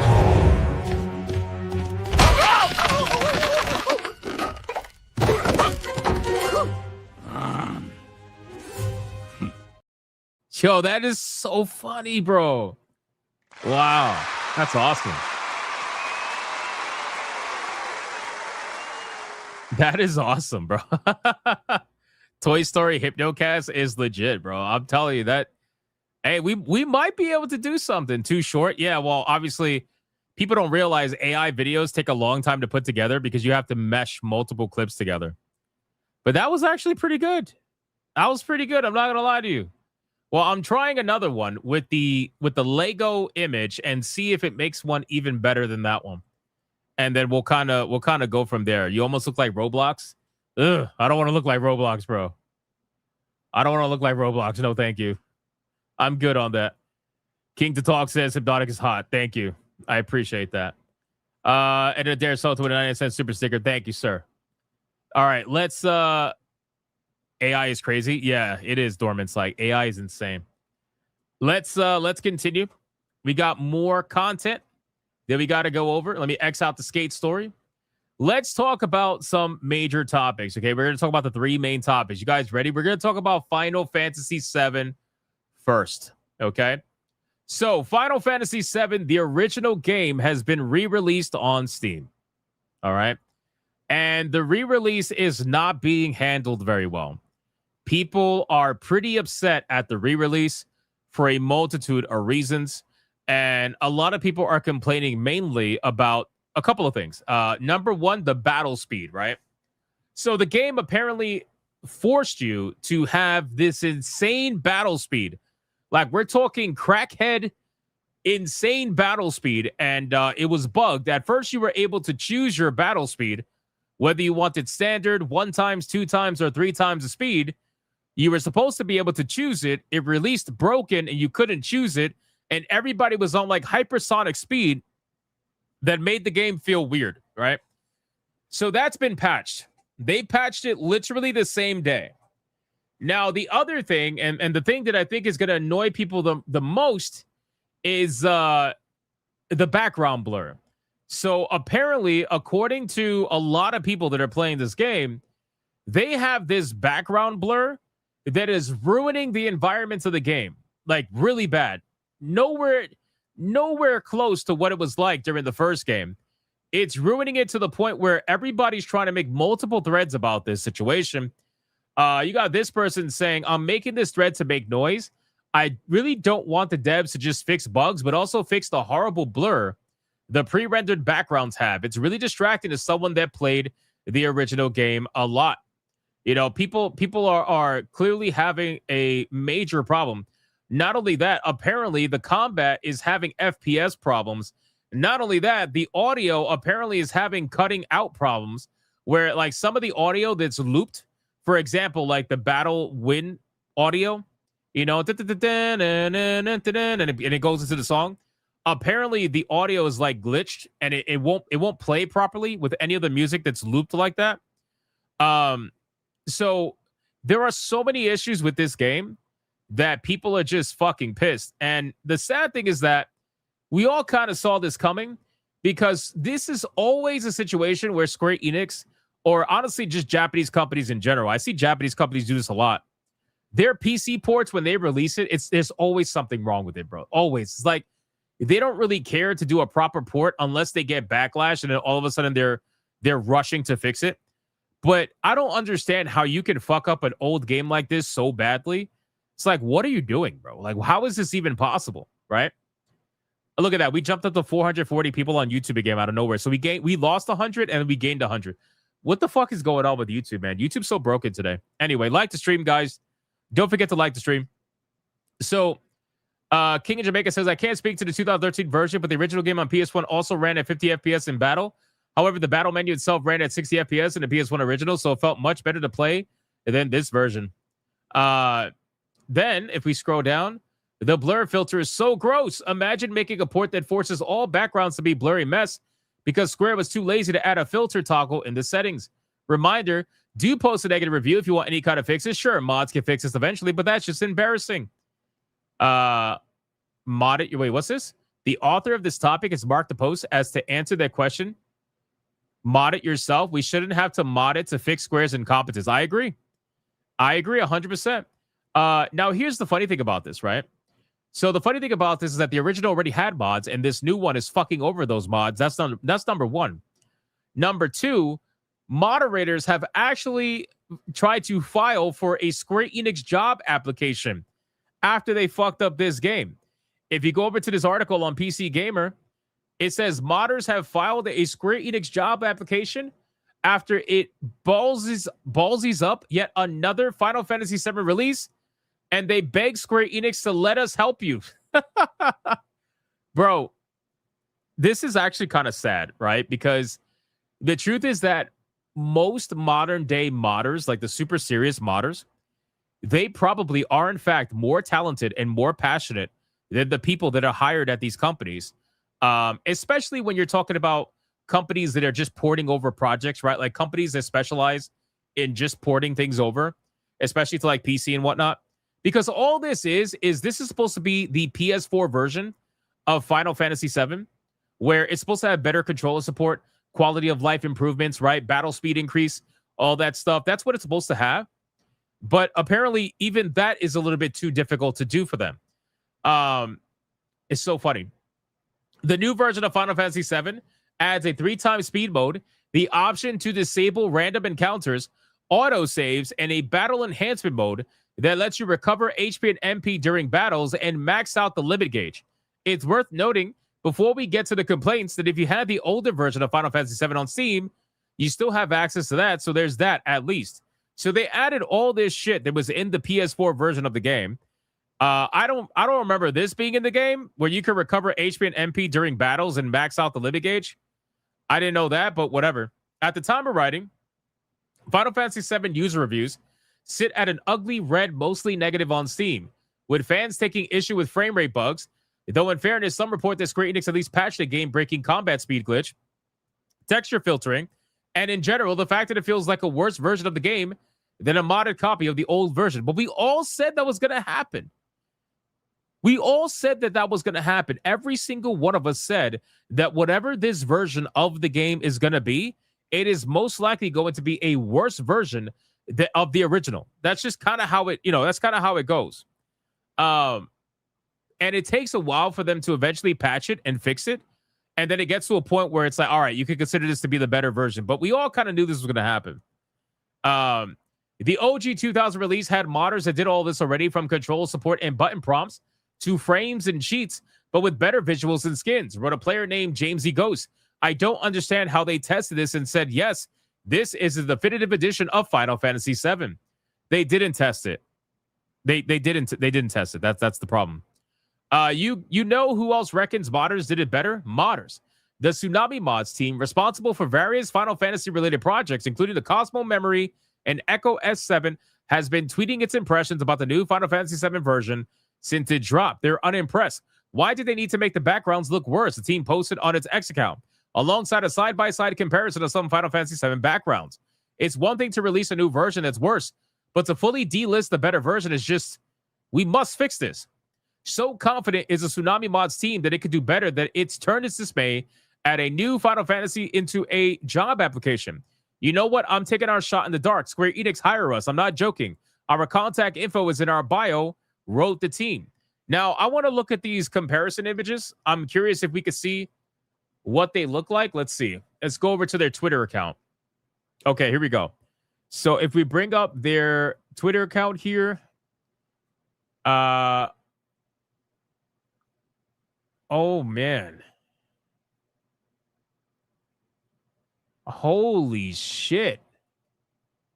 That's awful. Holy shit. Bro, look at this. Look at the left compared to the right. I don't know if you could see it in the stream, but this is blurry as shit. What is this? What the fuck is this nonsense, bro? This is so bad. Why would they? This is really bad.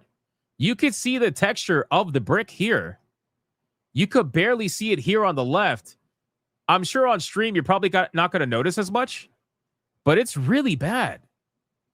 I'm actually going to link this. I'm going to link this in the chat. I'm going to link it in the chat so that you guys can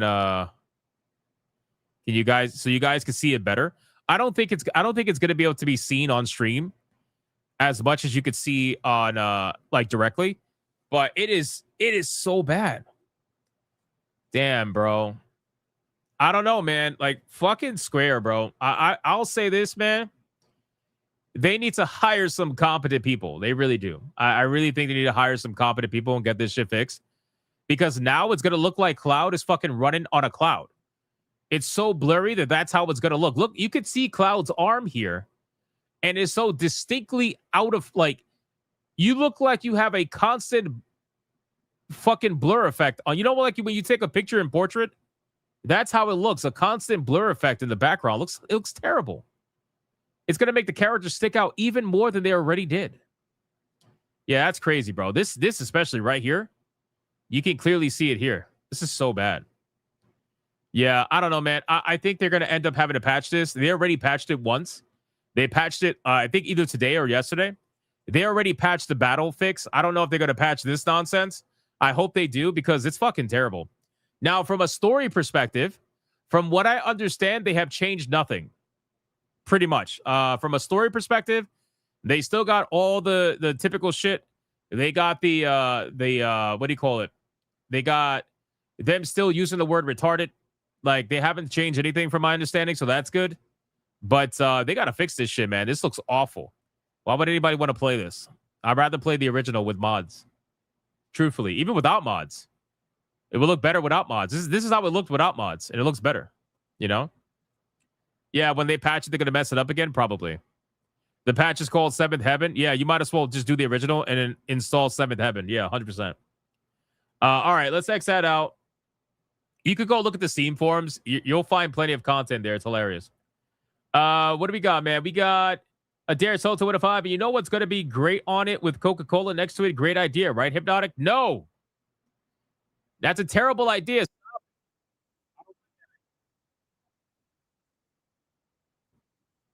What the fuck? Oh, my God. So it made... Okay, so hold on. Let me make a funny scene with this character. Let me see. So it made the AI made the clip, but it made the clip with nothing. Like it didn't give it just animated it. It didn't give a background. So I'm going to retry it and give it a scenario to play out and see if that actually works. But I'm going to show you the clip it made. Adair Sulta with a 20. You know, this reminds me of Star Wars Battlefront, the classic collection. They made the same thing with the audio and the behind background noise. These people cannot make an old game to remaster to run well. It's because my voice was dry. Oh, I'm sorry. Was my voice drowning? My bad. Can you hear me better now? My bad. I looked away from the mic. That's why I shouldn't have looked away from the mic. But yeah, I think that the problem with these companies is that they don't do the work themselves.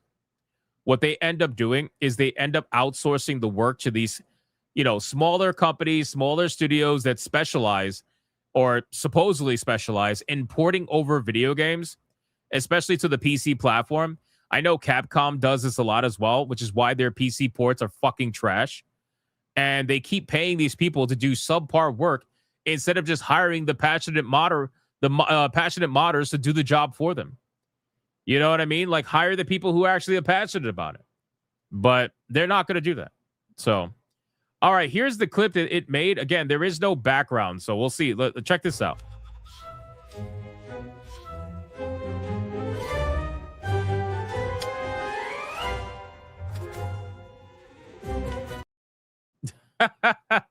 That's insane.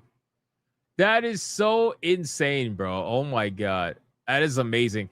Although it's not the resolution that it needs to be. I need to fix the resolution. I gotta fix the resolution. Once I fix the resolution, we'll have something here for sure. Why did it not do? I don't know why I didn't do that. That's weird. I'll fix it anyway. Progress, yeah, it's progress. It's progress. And then we got Odin Dark with a 2 says Square Enix once again showing how much they hate Final Fantasy fans. Yeah, they made sure those remakes were top notch, right? They made sure that all the work was done for the remakes, but when it comes to the original, they're like, yeah, nah, we'll just pass it off. We'll pass it off to whoever's gonna get who's gonna give a fuck about this. We'll pass it off. It's fine. You know, it's pretty terrible. So it is what it is. That's kind of what they do. We got Yamato 85 with a 5. How you doing, bro? He says, I'd recommend installing Final Fantasy VII, the mods. They made the game better and restored cut content that they removed in the original Japanese game. Shout out to you, man. You talking about Seventh Heaven? Yeah, I know about those mods. I know there's other mods as well, but Seventh Heaven is probably the one that everybody really knows about. So I will definitely check that out at some point in time, whenever I have time. It's all about finding time. That's the problem. Apparently, this new Final Fantasy VII also has new Steam achievements. So the Steam achievements are separate from your original Steam achievements on Final Fantasy VII, supposedly. So you got 2 different achievement sets for the same game. Interesting enough. But in any case, and Adair's Hotel with a 2, and the people went back to the OG. Yeah, they sure did. They sure did. The Honeybee Inn was heavily censored. Was it really? In the original or in the remake? So that's what they delisted the old Final Fantasy VII for? Yeah, they did delist it. They did. I tried to tell people about it before it happened, but you can't get to everybody, unfortunately. All right, let's get into the next topic, guys. Let's talk about the Bloodborne situation. I want to discuss the Bloodborne situation. Now, one thing I will say before we get into the Bloodborne situation, take everything you're about to hear with a grain of salt or a grain of sugar if you're going to complain about the salt. Like the stream on top of that. We're going to talk about the Bloodborne situation because Detective Seeds is somebody who apparently has been in discussion with the Bluepoint developers who are no longer part of that team anymore after the shutting down of the studio by Sony. Now, this has been really controversial. Nobody likes the idea of Bluepoint being shut down. Well, I wouldn't say not nobody, but a lot of people didn't like that idea because it's yet another single-player focused studio that's being shut down in the chasing of live service fucking nonsense. But this is just where we're at, right? So Detective Seeds has said the following: Bluepoint Games' final report from Bloodborne remake potential to completely shuttered. I spoke to 4 Bluepoint employees, and this is their story on timeline, dates, and code names for the projects. Now, I want you guys to understand something. There are people out there online. They're trying to debunk this. Some people are saying that, Detective Seeds is lying. Other people are saying that Bluepoint has come out and confirmed this is not true. Detective Seeds debunks that or tries to and says that, no, they're referencing the live service game. They're not referencing the single-player remake game. It's a whole bunch of nonsense. But again, just take it with a grain of salt. There is one thing in here that I really want to focus on, and it is the reason why they are not going to remake Bloodborne. Because if it's true, and it's not the first time I've heard this, I don't think we're ever going to see a Bloodborne remake. It will also explain why From Software decided to go to Nintendo with their exclusive game instead of Sony. It will kind of lead credence to that entire conversation. So let's talk about the Bloodborne remake, or the supposed Bloodborne remake. So he says that end of 2020, Bluepoint ships Demon Souls and talks begin with Sony acquisition and working on more original projects. Sony did not think that the remakes and remasters made enough money, and some people within Bluepoint and Sony wanted to branch out.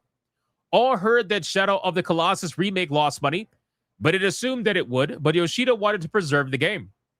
Shadow of the Colossus remake, biggest criticism was the new face on the main character. However, Fumito Ueda wanted it to look that way and designed it. There were conversations about doing add-on content to the remakes to help the funding into the original content and grow design department. It was assumed in the studio that BP will be remaking Bloodborne after Demon Souls. Bluepoint had a design department of 1 to 2 people, but was not sufficient for a full project. And then in 2021, quote, in early 2021, after Demon Souls, the studio staff assumed that they will work on Bloodborne and started to prepare to work on Bloodborne. However, they did not get the green light due to internal politics of Bloodborne involving a fragile relationship with From Software, Sony, and the original IP.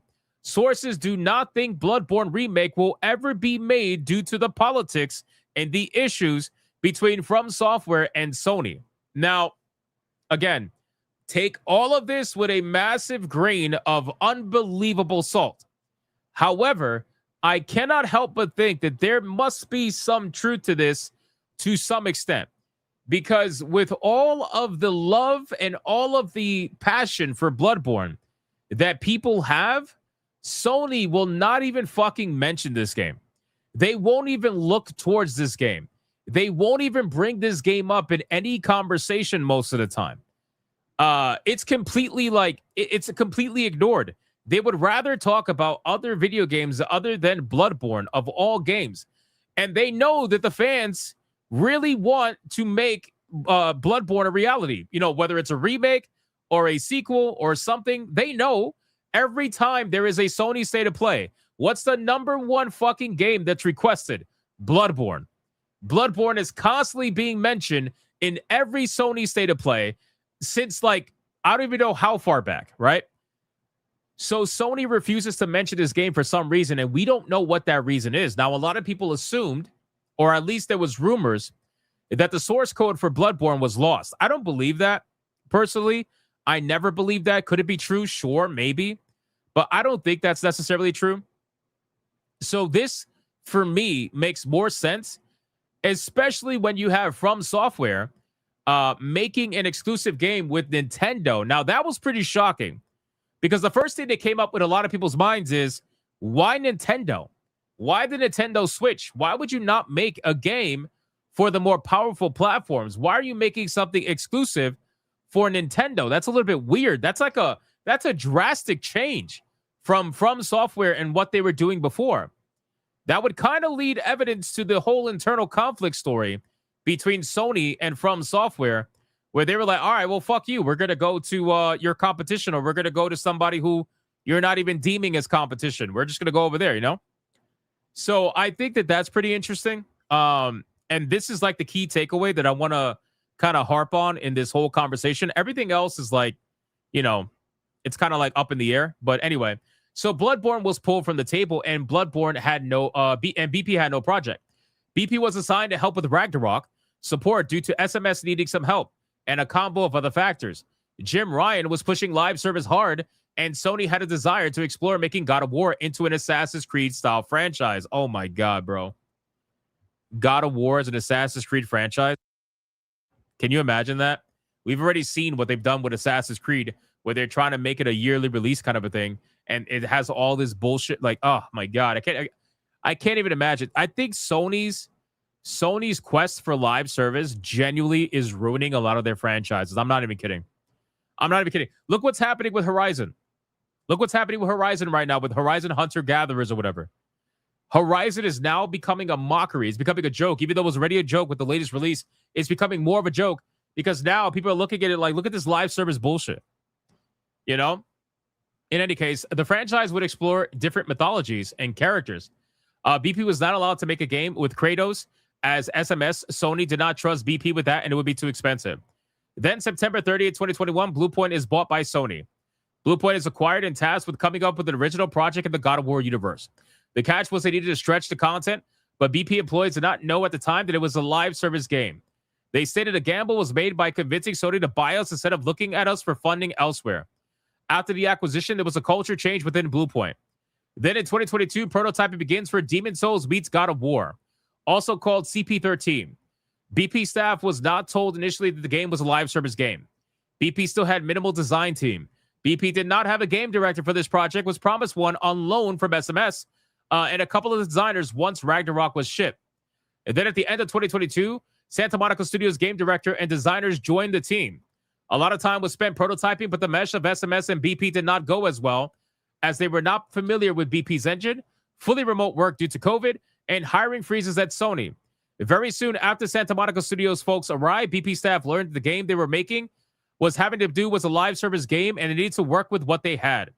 Internal issues began to arise, and the ones on board with live service with a head shed at SMS, Sony, and BP.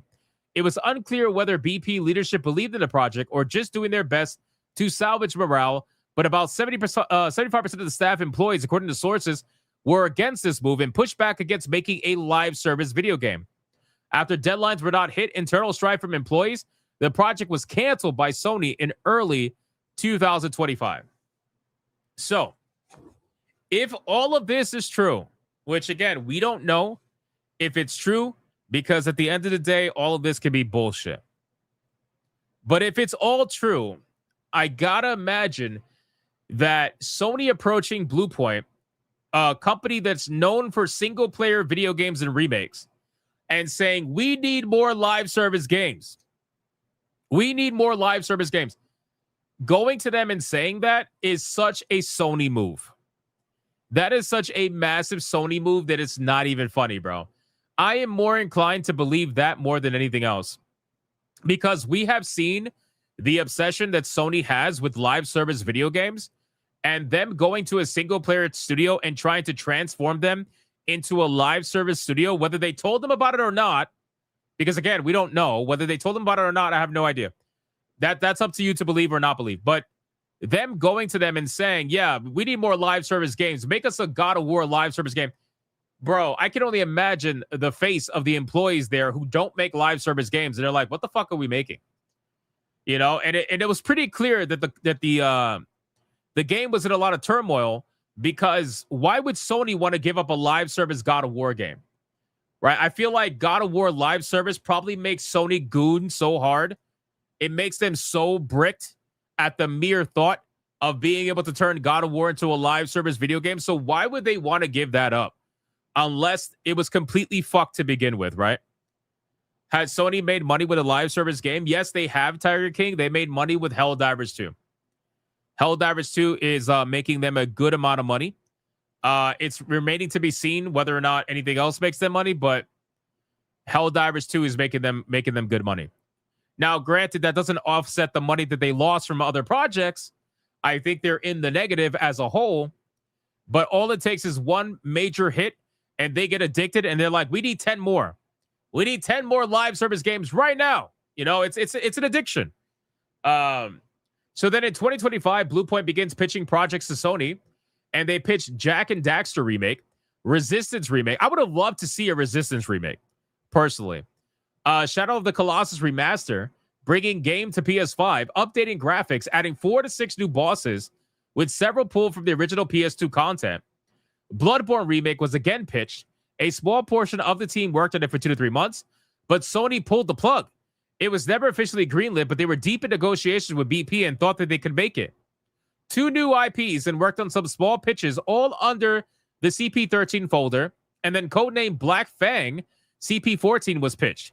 Codenamed Black Fang was a Ghost of Tsushima spinoff that Sony liked. Sony gave Bluepoint 5 to 6 months to prototype it until the end of March 2026 to prove that they could make it. Employees felt that it was going okay, even though it was never officially greenlit, and were on track to hit the deadline. Employees found out on February 19th that they were being shut down and Project Black Fang was being canceled. The studio's last day is March 2nd, 2026. Wow. Wow. So again, if all this is to be believed, then that means that they said, go prototype this single player game for us. Let us see if you could do it. But they didn't tell them that they were going to be shut down anyway. So by the time they got to the time where they were ready to show the game, Sony was like, yeah, we're shutting you guys down. Bro. Wow, dude. I'm telling you, man, Sony, if you're not a live service studio in Sony, you don't have a future. You really don't. I think the only studio that has a future with Sony that's not live service is probably, I would say it's probably Naughty Dog. Naughty Dog is really the only one that has a future. We don't know what their new game is going to be like. We have no idea how good Intergalactic is going to be or whether it's going to flop or not. Considering how the character looks right now and the reception is probably not going to do as well as they think. But I got to imagine the Naughty Dog soy boys will see it through. But they're really the only ones, right? Unless Intergalactic launches with some live service elements, and at that point, bro, they're cooked. They're cooked, right? At that point. So, because even Ghosts of Yote and Ghosts of Tsushima, they're having online multiplayer elements to it. Ghosts of Yote just announced Ghosts of Yote Legends, which is like this online multiplayer version of Ghosts of Yote or whatever. So they're trying to turn everything into this live service fucking bullshit. They're trying to do it with everything. Dude, this is insane. It really is. It really is insane. It is worth noting that Bluepoint did use contractors. However, the majority of the people stayed at the studio from Shadow until shuttering. About 40 employees have been there the entire time, with the rest being contractors. This obviously has fluctuated with retirements, debts, and turnovers. According to all sources, people stayed at Bluepoint and wanted to continue to stay there. A sad story to such a wonderful group of talented artists. Yeah, bro. Again, at this point, I think that the point about Sony has been made. The point about Sony has been very clear. They are all in on live service games. Concord was a prime example. Bro, I'll tell you like this. If you really lost $400 million on Concord, okay, which is what they supposedly lost. If you really lost $400 million on Concord, why would your next thought process to be that you need 10 more of them? Why would that be? Why would that even be your fucking mindset, bro? And the reason why is because the executives that are there at Sony, they are all in on live service games. They don't want to give it up. They want to keep chasing that money, even though they're not making money on most of them. They don't want to give it up. And live service is all they care about at Sony. We have seen multiple different organizations and outlets and people verify this information. So even if you don't want to believe this guy, there is a lot of people saying the same exact thing about the executives of Sony. And the funny thing is, even the executives at Sony are saying this, where they're openly telling you that they're focusing on live service games. They had 12 live service games that they were working on, and they canceled 8 of them. 8. That's not even including Concord. So again, if a company loses supposedly $400 million on a game like Concord, and the first thing in their mind is, we need more of these, bro, they're cooked. They're cooked. So if you are a single-player enjoyer of PlayStation's video games, which, by the way, I feel like that was what they specialized in. I feel like PlayStation had a lot of banger single-player games in the day. And it seems like they completely want to give all of that up, and they want to be known as the live service company for whatever that reason may be. I think the way to success is to have a healthy medium between all of that, but they don't want to have a healthy medium. They want to go all in 90-10, like 90% live service, 10% single player, eventually trying to get to 100% live service. They want to go all in on that. And it's a fucking shame. It really is, because like I've told you guys before, if you look at the copies sold and you look at the franchises that are successful for PlayStation, almost all of the games that have sold millions upon millions upon millions upon millions of copies for PlayStation are their single-player franchise games. Obviously, you have some outliers like Helldivers 2 that have also sold millions and millions and millions of copies. But the single-player games have sold vastly more than any of their online adventures for the most part. You know, so it's really sad, man. It's sad to see, but at the end of the day, man, if it's working for them, congratulations. Again, I don't think it is. Looking at the numbers, I think it's pretty clear that they're losing a lot of money on live service. And maybe they're subsidizing live service with some of their single-player big hits. I don't know. But I guarantee you, if Bluepoint were to have gone to Sony and said, listen, we got a great idea. How about we do Bloodborne, but live service? How about that? How about that? Sony would have greenlit that shit yesterday, bro. They would have been like, yep, that's what it is. We need that right now. Go make it yesterday, you know? But the fact that they kept pitching single-player games, they're like, yeah, no, we don't want that. We don't want that. We don't want that, you know? So, I don't know, man. That's what it is, and it's a sad story, and it's a sad end to a studio That seems like it's a needle in a haystack these days. Single player studios are needles in a haystack. You're gonna find better single player games in the indie and AA scene. Actually, the AA scene has a lot of great single player titles. Highly recommend you check them out. Let's catch up on supers really quick. We got a Dare Soto throwing a 149 super sticker and a 199 super sticker. Thank you. I appreciate that.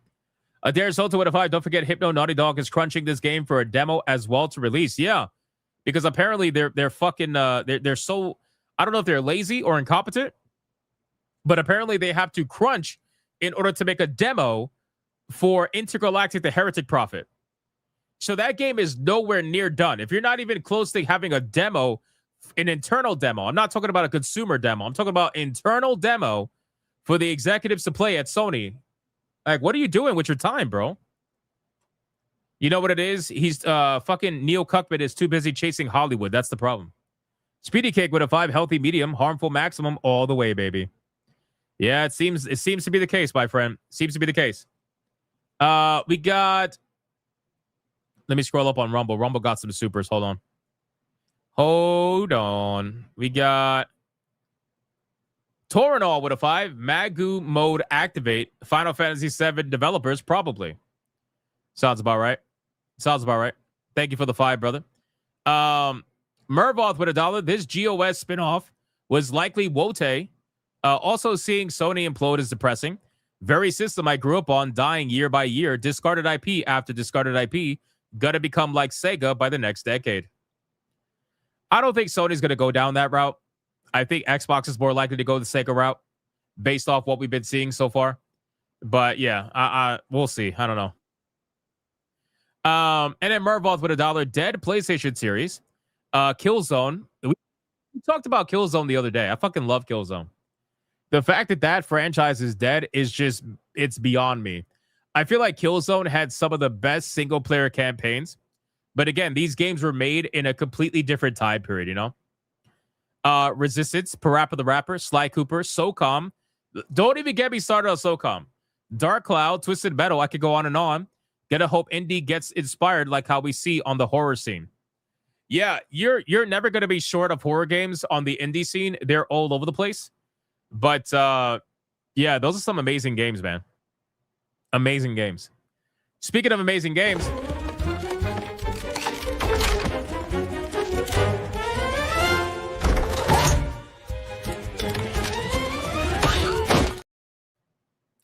that's crazy, bro.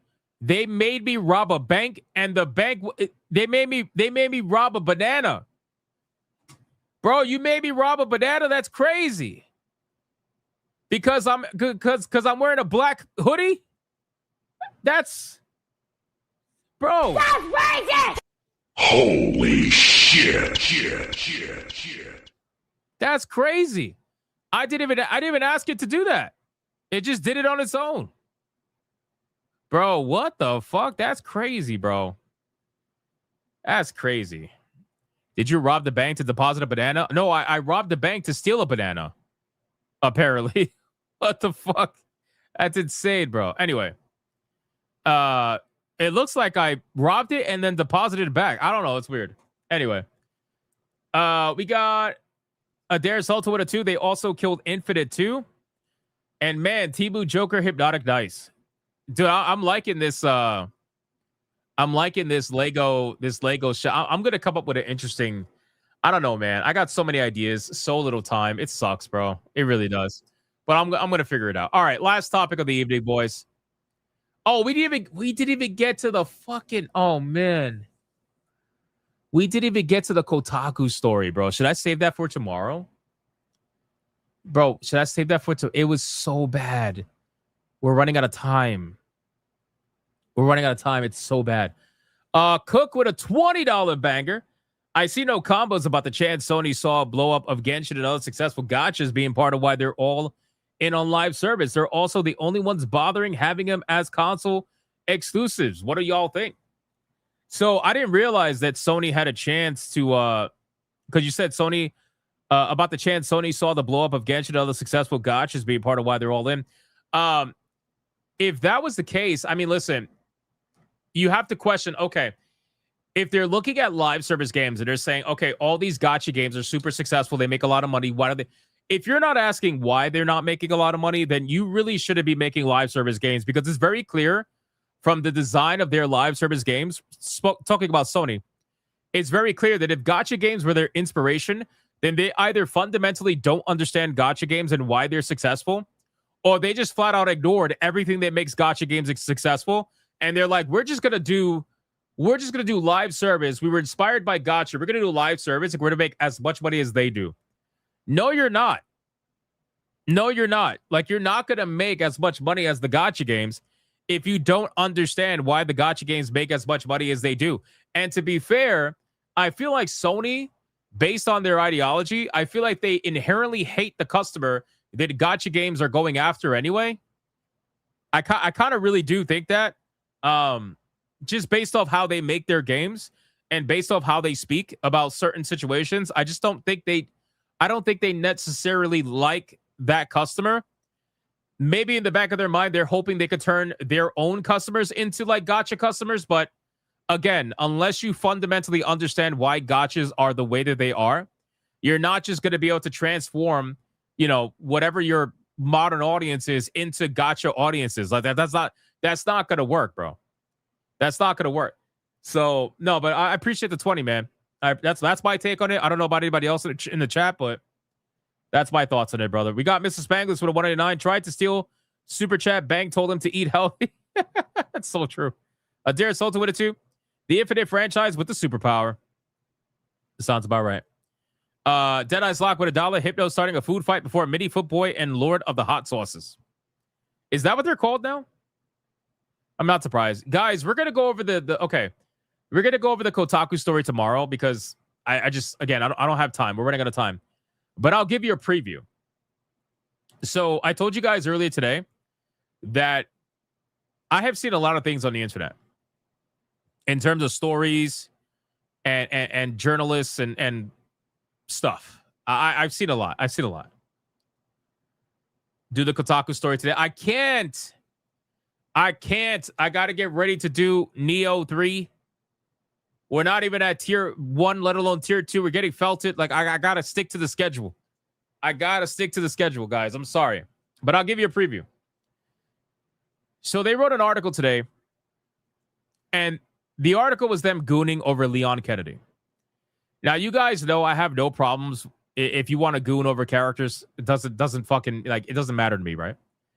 The only reason why it becomes a story, the only reason why it becomes a talking point is because of the hypocrisy behind it. Where Kotaku has openly advocated against the sexualization of female characters and have openly advocated against characters that were deemed too feminine, like Eve, for example, as Stellar Blade and whatnot. That's basically the problem, right? They're massive hypocrites. But this article takes it to a whole nother level, bro. And this is why I need to dedicate a segment to this. I saw this article, and again, why is this on the internet? I don't even why did you think that you need to? What? Who is in charge at Kotaku, bro? Say a number, Hypnotic. No, we need to stay on schedule, bro. This motherfucker, bro. This guy. I'm not even gonna click his. I don't even care. This guy wrote an article. And this is clearly rage bait. And you know what? It worked. Good job. It worked. He said, Leon Scott Kennedy, I'm on pre-EP. And I'm thinking to myself, first off, what the fuck is pre-EP? Right? Because I have no idea what pre-EP, like, I don't know what this is. What is pre-EP? So I ended up Googling pre-EP, right? Come to find out, pre-EP is anti-HIV medication for people that are negative with HIV, but are at high risk for HIV. So they take that medication so they can have unprotected sex with a less than 1% chance of getting HIV, which essentially means, from what I understand, that mostly gay men use it. Mostly gay men use it, right? So basically, what this article is saying in the headline is the journalist, the guy, Kenneth, is asking to be fucking railed by Leon Kennedy. And he's saying, don't worry, I'm on pre-EP, so you can rail me. Guys, this is too much. This is too much fucking internet. I can't.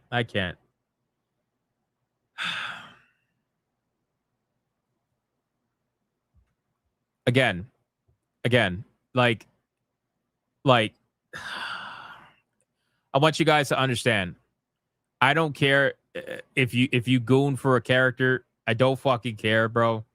I don't care. I don't know how many times I can say that. I don't care. But what I do care about is the absolute hypocrisy. Like the absolute hypocrisy, right? And it's like you guys wrote so many articles talking about how fucking Eve is terrible. She's not a real woman, even though she was actually based on a real woman, and you didn't realize that, and you got felted by Shift Up. You talk about all these things about how, like, unrealistic expectations, sexy characters are bad with women, and gooners are going to goon and all that. And you're over here writing an article talking about how you're ready to get railed by Leon Kennedy, and that, don't worry, you're on pre-EP, which is anti-HIV medication. Like, are we fucking serious now, bro? Like, are we actually serious? Like, is this actually a gaming website? Like, who's in charge of Kotaku? Because according to people who work at Kotaku, every single one of their articles get greenlit before they get posted. So somebody at Kotaku who greenlits the article saw this and they're like, "Yep, that's gaming news." Oh, man. You know what's crazy? I don't think Real Life Fake Wizard is watching my stream right now, but I'm almost positive this is going to be his Kotaku fact on Saturday. I am almost positive that he will make this he will make this the Kotaku fact of the day on Saturday. I guarantee you, bro. I guarantee you Wizard's going to look at this like, what the fuck am I reading? Because that's the reaction that I had to this. And again, I've seen all kinds of articles. I've seen all kinds of hypocritical bullshit, gooner articles, if it's safe, horny, gay stuff. I've seen it all. But bro, you screaming that you're on anti-HIV medication is fucking crazy, bro. It's crazy, bro. Like, we're on the internet still at the end of the day. Like, you could goon on the internet, but goddamn, don't be a hypocrite about it, bro. Don't be having a website that has literal articles saying the exact opposite when it comes to female characters. That's what gets people pissed off. But the truth is that I think Kotaku is so desperate for clicks that at this point they're willing to write stupid ass rage bait like this. It's so obviously rage bait. They're willing to write this to get the click because they need it. That's really, I don't know, man. Anyway. All right, so let's continue. We're going to get to the last topic, boys, because we're running out of time. This has been a while tonight. Thank you guys so much for the support. I appreciate it. We got, hold on. Mr. Spanglish with a 199. Tried to steal. Oh, I already read that one. The Infinite franchise. Yeah, I read that one too. Okay. Mervoth with $1, and they call us degenerate gooters. The fucking projection. Holy shit, that is creepy. Also say people get hot and heavy over Lady D. It's a pattern. Yeah, exactly. It's all bullshit, man. It's literally all bullshit. Deadariah says if you're straight, that you don't. There's no way you know what pre-EP. Yeah, I had no fucking idea what pre-EP was. Legit, I had zero idea what it was. I had to Google it, and then once I Googled it, I was like, okay, right. That's what we're doing. Okay. Right. Anyway. So that's what it is. All right, let's get to the final topic. We are going to talk about Steam. Let's talk about Steam because we got some crazy shit going on with Steam. So let's go over that because it's all bullshit. It's all bullshit. And I think it's a concerted effort for the gaming industry to try to take down Valve or get them to bend the knee and get in line, so to speak. Let me drink some water. Hold on. I'm gonna drink some water. In the meantime, you can watch me rob a banana.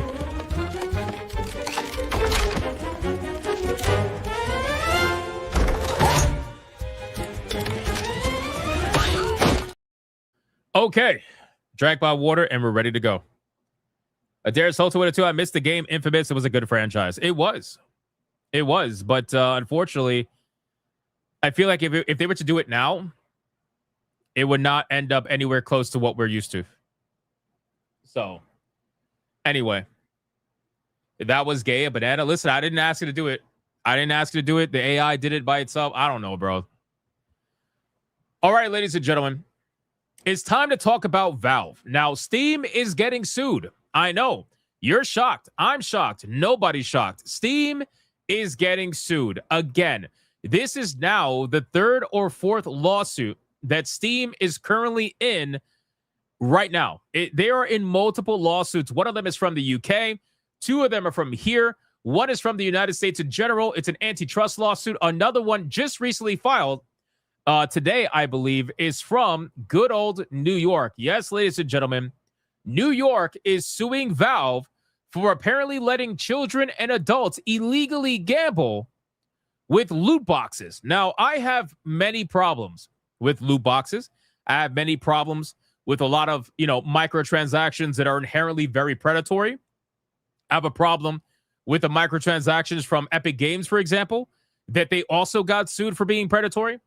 However, I have an issue with them targeting something that has been around for such a long time that I cannot help but wonder, why now? Now, thinking about all the issues that Valve is currently having, Valve is getting sued by a multitude of different places, okay? Valve is getting sued right now in New York over a supposed illegal gambling in loot boxes. This is happening in state court. Valve is also getting sued by the U.S. federal antitrust litigation, right? And then Valve is getting sued in the UK for about $900 million in a class action lawsuit over Steam commissions, which, again, people are complaining about Steam's 30% commission. Meanwhile, every other digital retailer, aside from Epic Games, also takes 30%. So why is Steam the only one getting sued for apparently 30% that's not fair when PlayStation and other places also take 30%? It's because Valve is a private company. And I genuinely believe, we're going to talk about it in this video, but I genuinely believe that Valve is being targeted by a multitude of different people that are in bed with certain companies within the gaming industry that all want to target Valve and get them to essentially bend the knee, right? They want to get them to bend the knee because they're a private company that cannot be controlled. They're desperately trying to find a way to control Valve. They have completely failed in finding a way to control Valve, aside from a couple of situations where Valve essentially bent the knee to, their payment processors, for example, right? That was a whole big controversy that we talked about. But aside from that, these corporations want Valve to play fair, not to benefit the consumer, but to benefit them, right? PlayStation and Xbox want Valve to play fair, not because it's going to make you happier, because it's going to make them happier. It's going to allow them to keep more profit in their pockets if Valve were to lower their commission. Meanwhile, they also take 30%. So everybody's looking at Valve to lower their commission from 30 to 50% because they're trying to claim that Valve has a monopoly on the PC platform. But Valve has been around for a long fucking time, and they've been improving their platform over many decades, that at this point, if you're not keeping up, that's your fault at this point. Now, Epic Games has been trying to compete against Valve for the last 8-9 years, and they've been doing it in all the wrong ways. They've been trying to compete with Valve by essentially whoring themselves out, both to developers and consumers, without actually trying to offer any value to the consumer themselves. They're trying to say, hey, listen, guys, we're taking 15% from developers instead of 30%. Aren't we the good guys? Come buy games on our platform.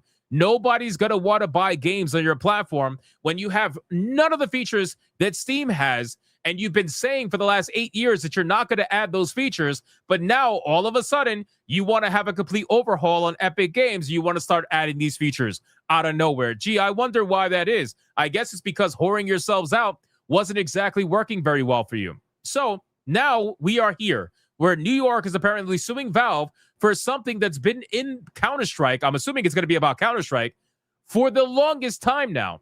The lawsuit aims to stop Valve from promoting gambling features in its games. disgorge all ill-gotten gains, and pay fines for violating New York's laws. Bro, I never wanted to tell somebody to go fuck themselves as much as I want to say now. Now, there was also another lawsuit that Steam was involved in. They just recently won, by the way. And we could talk about that another day. But there was another lawsuit they were involved in. They just won that lawsuit. So hopefully they could win this one as well. So New York State Attorney General Letitia James, who, if you don't know who Letitia James is, just go look up Letitia James. You'll realize how ridiculous this person is. Announced on X and Blue Sky today that the state of New York is opening a lawsuit against Valve for supposedly violating the state's gambling laws through its games. In the brief post, James says that Valve has made billions and billions of dollars by letting children and adults illegally gamble for the chance to win valuable virtual prizes. These features are addictive and harmful. In a subsequent press release, the Attorney General's office called out Counter-Strike 2, Team Fortress 2, and Dota 2 specifically. So basically all the games that Valve essentially owns, and operates. So Counter-Strike, Team Fortress, and Dota 2. Okay, that's pretty much what I figured. But anyway, an investigation by the Office of the Attorney General, OAG, has found that Valve's video games, including Counter-Strike 2, Team Fortress 2, and Dota 2, enable gambling by enticing users to pay for the chance to win a rare virtual item of significant monetary value. In Valve's most popular game, the process resembles a slot machine with an animated spinning wheel that eventually rests on a selected item. Now, I don't know how Letitia is going to be able to argue against Valve when there has been multiple attempts to try to hold these companies responsible for loot boxes, like EA, for example. You guys remember Surprise Mechanics? They were trying to hold these companies responsible, and very little headway has been made with the loot boxes. I don't really know what they're planning to do here or how they're going to be able to frame this in a way that makes it seem like Valve is some evil corporation that's, basically doing illegal gambling. But I would love to see the bullshit their lawyers spew. Anyway, the randomly selected virtual items have no in-game functionality but can be sold online for money, with one item being reportedly sold for more than $1 million. The lawsuit alleges that Valve has made billions of dollars luring its users, many of whom are teenagers or younger, to engage in gambling in the hopes of winning expensive virtual items that they can cash in on. With this lawsuit, Attorney General James seeks to permanently stop Valve from continuing to promote illegal gambling in its games and to pay disgorgement and fines. So if you look here, this is the actual post from Letitia. And she says, Valve, a video game developer, has made billions of dollars by letting children and adults illegally gamble for the chance to win valuable prizes. These features are addictive and harmful. That's why I'm suing to stop Valve's unlawful conduct and protect New Yorkers. Oh, yeah. Okay. So, protect New Yorkers. Yeah, clearly, because one of the number one issues that New Yorkers are facing has to do with Valve's loot boxes. Yeah, I'm sure if you fucking go to New York City right now and you ask people on the street, hey, what are some of the biggest issues that you are facing in your life right now that, that they can potentially help you with? You're going to have some random out there scream, oh my God, Valve's loot boxes. Oh, they're terrible. Yeah, we need to fix it. Bro, stop this bullshit. I cannot stand when politicians use the word protect because they do that so that you drop your guard. That's what it's about. They do that so that you drop your guard and you immediately don't look at what they're saying. And you think, well, it's to protect New Yorkers. You know what I mean? Oh, it's to protect the people. So that's clearly why it's so important. This is so clearly just, I don't know what her personal tie is to any of this. I don't know if she is in bed, not actually sexually. I'm just saying in bed with other people in the gaming industry. I don't know. I really don't. I think at this point, this seems like the weirdest lawsuit to me because why Valve, right? Why Valve? There are so many companies right now that are doing loot boxes, that are doing all kinds of weird monetization practices. Why Valve? The reason why they're focusing on Valve is because Valve is the biggest one. That's why. They're focusing on Valve because Valve makes the most money and they can't stand it that Valve cannot be controlled. Valve being a private company gives them a lot more freedoms to do some of the things they want to do without having to answer to any investors or any board of whatever. They don't have, it doesn't matter, right? This, I feel like, is a major attempt in trying to get her name out there by going after one of the biggest video game companies in the world, right? Now, she does say that the majority or a lot, I guess, of Valve users are kids. How many? Let me see something. Hold on. Average age of Steam user. Let me see. So Valve doesn't publish official data on the average age of Steam accounts. The user base consists of a mix of long-term veterans and new users. Discussions suggest a significant portion of active, engaged users that are 10 to 15 plus years old, created around 2010 and 2015, while new accounts are created daily. So there really is no numbers. We have no idea how many adults or how many young people are on on the platform. But according to the largest demographic of Steam users that was monitored by a website called Sidetrain, 37% of users are 20 to 29, and 32% of users are 30 to 39. That's not even including other numbers that are available for older people. So it's not a vast majority that are supposedly kids or whatever. And not only that, guys, this is no different than them doing the whole age verification nonsense. And they're trying to say, protect the kids. Give us your ID. Give us your face. Give us your biometrics. Give us all that stuff. You want to protect the kids, don't you? This is the same exact thing. They're involving the word kids when they know, I know, you know, and everybody knows that they don't care about the fucking kids. They're only utilizing the kids as a means to an end. They don't actually care about the kids being, affected in any way whatsoever. They don't care about that stuff. They only want to utilize them to pursue their own personal goals. So in any case, the claim goes on to describe aspects of the Steam marketplace that many readers are likely already familiar with. The odds set by Valve, the casino-like presentation of loot box opening, and the lucrative third-party markets that sprung up around Counter-Strike 2 skins and knives. In 2023, a single Counter-Strike gun skin sold for $400. Now, here's the thing. Again, Valve is not the only one that does this.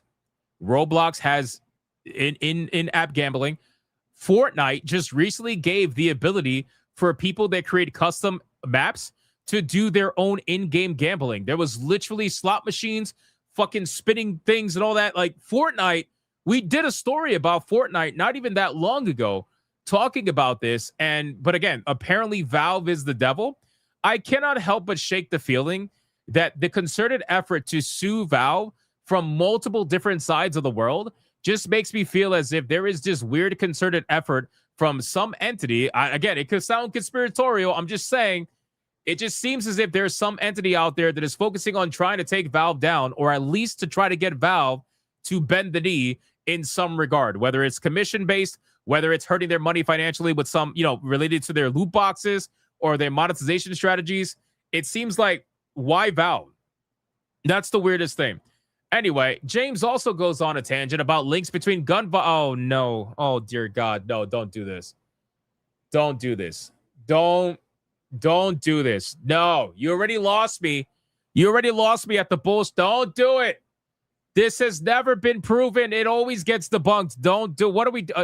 You know what it is? It's because it's election season, isn't it? Like that's really what it is. That's got to be what it is, bro. These people are trying to. Oh my God, what are we doing? In addition, although this case is about illegal gambling, it is important to note that Valve's promotion of games that glorify violence and guns help fuel the dangerous epidemic of gun violence, particularly among young gamers who can become numb to grave violence before their brains are fully developed. Fuck you, bro. Seriously. Fuck you. This is 100% an election season bullshit. That's all this is. She is utilizing Valve and doing this lawsuit so that she can make it seem as if she's trying to protect New Yorkers or what. Oh my God, shut the fuck up, bro. How are we back to this? How is this still a thing? In 2026, you are still trying to blame video games for violence, bro. You guys have been doing this since the fucking early 2000s and the 90s, bro. What are we? Oh my God. I cannot believe I just read that. I really can't. I really can't. The Attorney General aims to stop Valve from promoting gambling features in its games, discourage, blah, blah, blah, blah, blah. This is hardly the first time Steam Stewart has faced a legal showdown over its enriching loot box practices. In 2022, Valve defeated the last string of gambling lawsuits that sprung up around 2016. Good. I hope they win again. That particular lawsuit got tied up in the distinction between third-party gray market sites that function like literal online casinos and Valve's own system of key purchasing and box opening. The New York complaint, while mentioning third-party sources, argues that Valve's own systems constitute gambling. They have reached out to Valve for comment. Guys, I got to be real with you. This is such typical fucking politician nonsense. you know, if you want to do the whole gambling thing, if you want to try to make that argument, go ahead. You're probably going to lose, but go ahead, whatever. But you probably lost the majority of the people that were reading your supposed lawsuit the moment you brought up gun violence, bro. Like the moment you try to push the bullshit that violent video games lead to violent offenders, get out of here, bro. Get out of here with that. You guys are an absolute joke.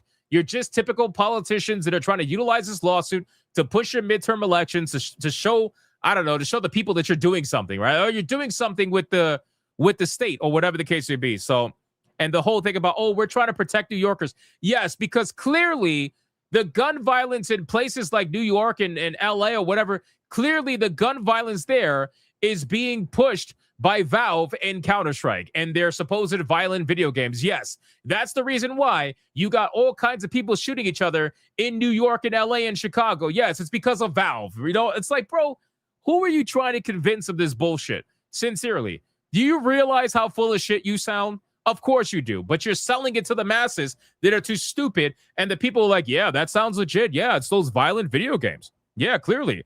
Yeah, because I saw fucking Tyrone shoot Pablo in the street. Yeah, it's because of Valve. Valve did that. What a fucking joke, bro. I swear to God. You had me at the gambling. I was willing to hear you out because, again, I'm inherently against loot boxes. I'm inherently against a lot of the predatory monetization practices. I've even talked about Counter-Strike's, monetization practices in the past. I'm willing to have a conversation about that. But now that you're bringing in, oh, video games cause violence. Yeah, I already know what you're trying to do with this shit. I already know where you stand. I want nothing to do with it. I want nothing to do with these people and their absolute gaslighting. So in any case, comment down below on this video. Let me know what you think about the lawsuit with Valve. Let me know what you think about her comments and all that. Comment, otherwise your view will not count. And that makes me sad. That makes me sad. And you don't want me to be sad. Me being sad is not a good thing. Let's cover some super chats. We got some... Flips just damn, what a 5. Looks like they're going to have to sue Twitch, game publishers, influencers, and Las Vegas. Yeah, absolutely. They're going to have to sue all these people. They're going to have to sue all these people, bro. Like, what the fuck are we doing? Backbone with a membership. Thank you, Backbone. I appreciate that, my man. Dare Soto with a $20 banger.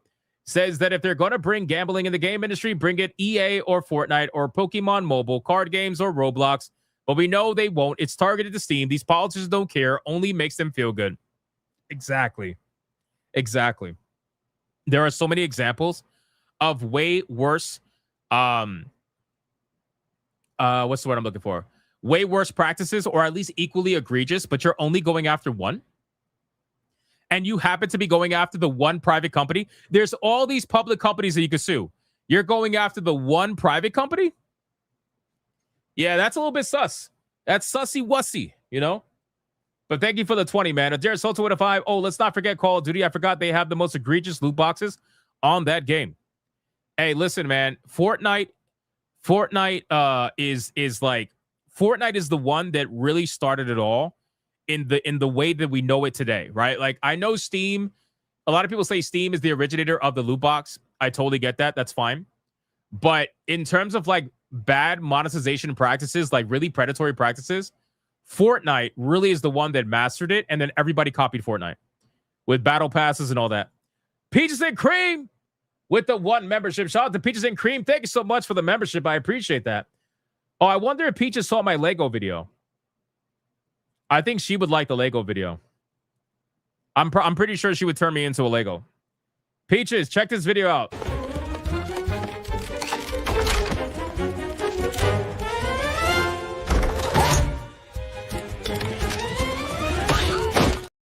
Bro, I have to make more of that. I have to make more of that video. Like, I'm obsessed with the Lego Hypnotic. That's amazing. That is fucking amazing. I need to make more of that. I need to make more of that, bro. Holy shit.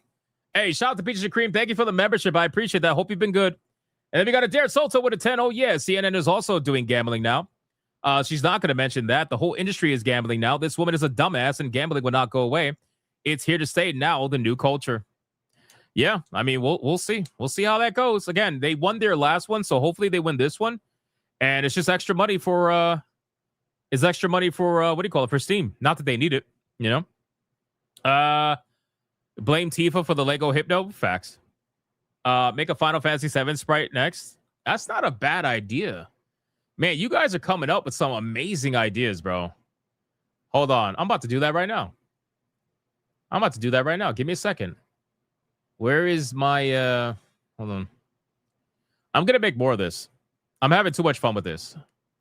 All right, so transform this image as a 4K resolution image and landscape orientation and make the character styled like a PS1 sprite or a PS1 model. Oh, I should say PlayStation 1. It'll be better if I say PlayStation 1. PlayStation 1 model character similar to Final Fantasy 7 Cloud Strife. Okay, I don't know what's going to do with that. We'll see. We'll see how that goes. Caught up on YouTube. Let's check Rumble really quick. Rumble, what do we got, man? What are we doing? We got Deaderier with a 5 says, hypocrites and virtue signalers. I'm willing to bet that they were sponsored to promote prep and they woven it in with gooning for Leon. You really think that they like got sponsored to sell anti-HIV medication, Kotaku? You really think that would be crazy, Deaderier? That would be legit insane. Torino with a 5. Capitalists win by making a better product for cheaper. Communists win by getting the government contract. Socialists win by making the competition illegal. Yeah, I really think it is. They are desperately trying to make. They're desperately trying to make Valve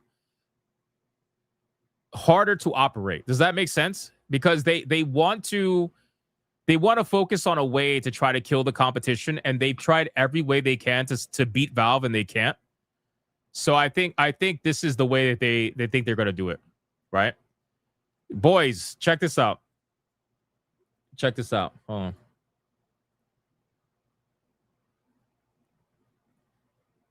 Holy shit.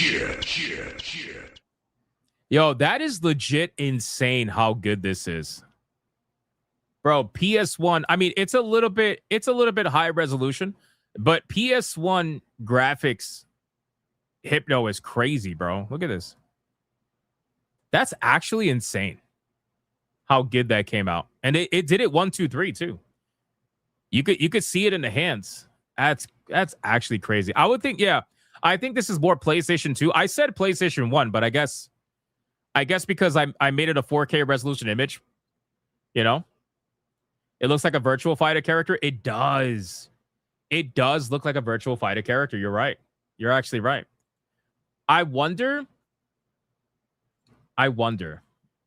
Peaches and Cream said that you can actually get a Lego character made. Really? I got to find out about that. I want to explore that a little bit. Guys, don't forget to like the stream. We're just fucking around right now. Darren Salter with it too. It looks like a PS2 version. Yeah, that's what Peaches said. What I want to do really fast is I want to change the resolution on this really quick. Hold on. And see if I can... Hold on. PS1 or PS2 or whatever. See if I can then put this character into Midgar. How crazy would that be? Make a scene of the character provided and place him inside of the PlayStation 1 video game Final Fantasy VII Town of Midgar. Have him walking around the town. Have the style of the video similar to the polygon look of a PlayStation 1 video game. I don't know if this is going to work, bro, but I'm going to try my very best. We'll see if that actually works out. That'd be insane if that works out, bro. That would be insane. Hypno attacking a reactor, bro. That would be crazy. I don't know if it's going to work. We'll find out. Am I using ChatGPT? Yeah, for like the images, yeah.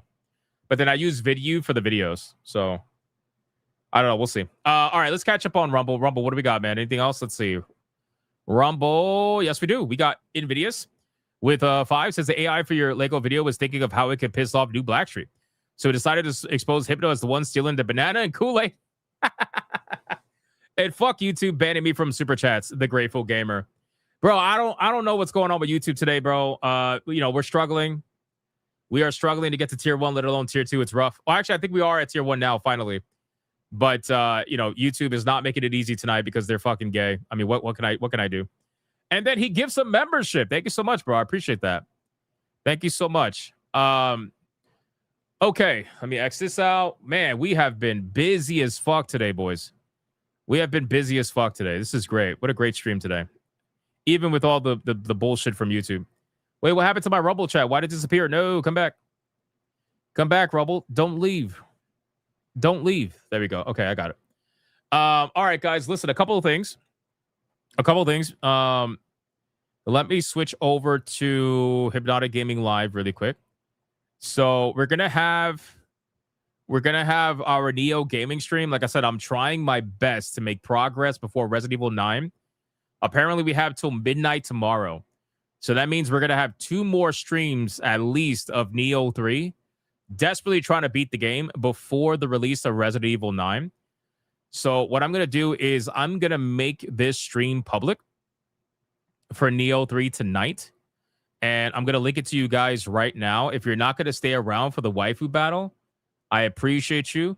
Here is the link to the gaming stream. You can go join it now. It is live. And we're going to be hanging out tonight playing some Neo 3 and just having a good time. This is the 13th stream for Neo 3, which is crazy. But we're doing our best. We're doing our best. You heard it was 9 p.m. Eastern tomorrow? Really? I thought it was midnight. That's what the release schedule said. I guess it depends on where you're at. But regardless, it doesn't matter, man. If it is 9 p.m. Eastern tomorrow, I can't even play it anyway because I'll be doing Hypnocast. So we'll be playing at midnight anyway. It doesn't matter. In any case, the Neo stream is live. If you guys want to go hang out and check that out in the meantime, I would greatly appreciate it. I'll see you guys soon. Thank you, everyone, for all the support today. You guys are amazing. Adair Sultan with it too. The AI is draining the water for this image. Bro, I've been putting AI through the work today. It's been working hard today. Thank you guys so much for all the support. I appreciate everybody who supported the stream today. We again hit over 500 people on YouTube, which is crazy considering all the nonsense YouTube's doing. So we have a lot of new viewers. People are coming in, hanging out with us every day, and that's great. Love seeing you guys here. And Rumble's growing as well. Shout out to everybody over on Rumble as well. Thank you guys so much. You guys are amazing. And that's basically it, man. Let's get into the Waifu Battle. Let's have a good time. Let's close out the stream and see if we can hit our tiers, even with all the censoring on Super Chats, which I don't know what the fuck is going on. I don't know. I have no idea. At this point, I've given up on trying to understand YouTube. Anyway, here we go.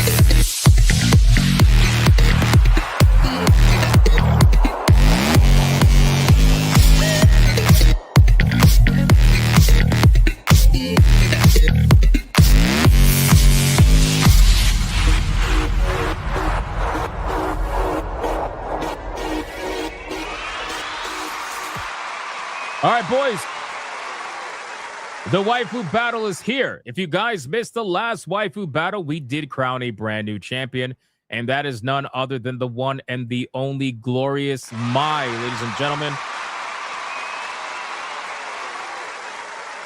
She kicked Cammy's ass, boys. She kicked Cammy's ass. It was beautiful. But with all that being said, let's go over the rules of engagement before we bring out the challenger that's going to go up against Mai tonight. Rule number 1, all super chats during the Waifu Battle can and will count towards a particular waifu. But the only way they're going to count is if you put the name of the waifu in the super chat first. You got to put the name first. If you do not put the name of the waifu in the super chat first, then it will not count. It doesn't matter how big they are.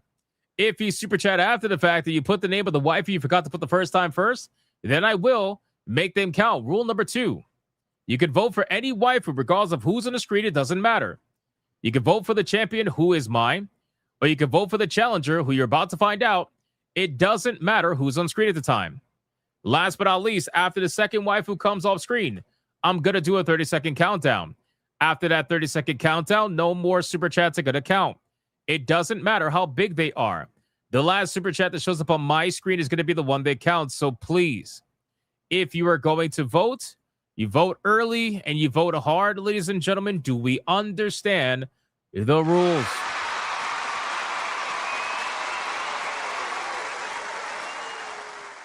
We do not understand the rules. Do not lie to me, boys. Do not lie to me. All right, guys, listen. I mean, it's Mai, right? So, like, with Mai, I have to bring a known fighting waifu. I just have to, right? I have to bring somebody who can, you know, who can throw down with Mai. And I feel like the choice is pretty obvious at this point. So we're just going to bring her out and go at it.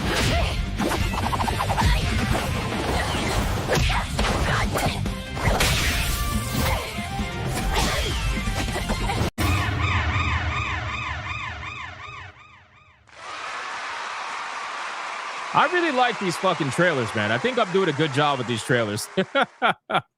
I think I'm doing a good job with these trailers. Anyway, guys, the challenger that's going to go up against Mai is going to be the one and the only legendary fighting waifu, obviously, Chun-Li. Ladies and gentlemen, let's start the clock and let's see who is going to win.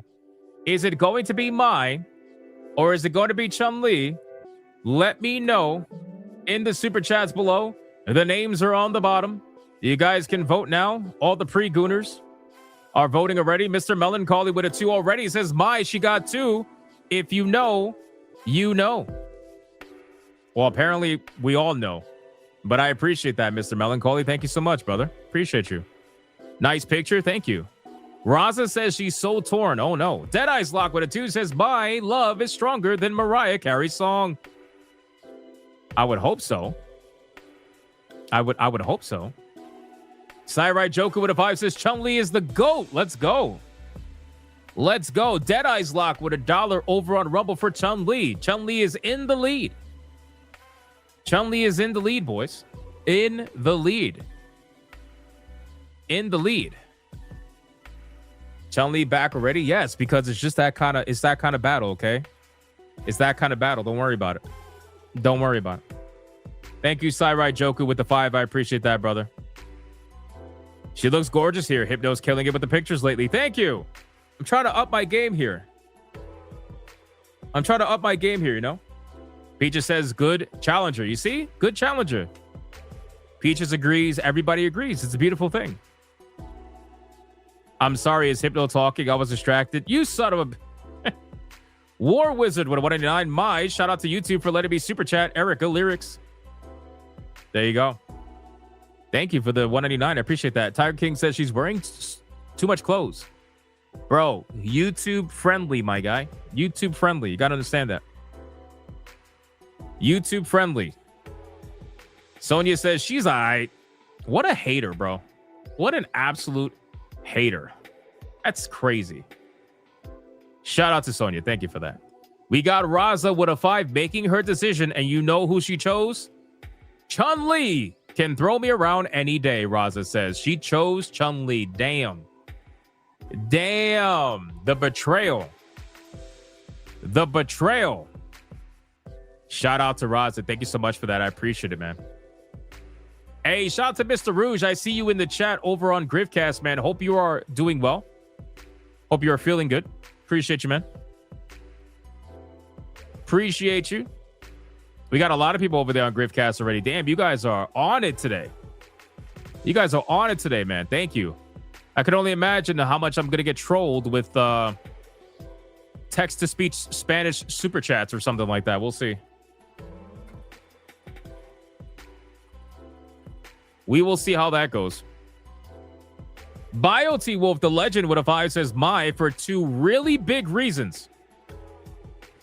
My guy, don't you see the big reasons here too? We got 2 really big reasons here, man. We got 2 really big reasons. You see? Alucard with a 2 says Sonya Lisette bricked. Why am I not surprised? Torinol with a 5 over on Rumble says Mrs. Lee can't vote any other way. Well, there you go. I appreciate that, Torinol. War Wizard with a 199 says Mai, the true uncrowned queen of the eyes. Yeah, right. Yeah, right. I see what you did there. I see what you did there. Both waifus have passed $10, so they're not going to be banned. Let's take Chun-Li off the screen. She did okay. She did okay, but can't she defeat Mai and take the belt? I don't know, boys. I guess we're going to find out. Let's start the clock and let's see who is going to win. Is it going to be Mai or is it going to be Chun-Li? Let's find out, boys. War Wizard was the last super chat at the 199. Appreciate that. Chun-Li might have a rack in this picture, but where's the thighs that kill? They're there. They're there. They're absolutely there. Did you not see them? They're 100% there, man. Come on. They are there.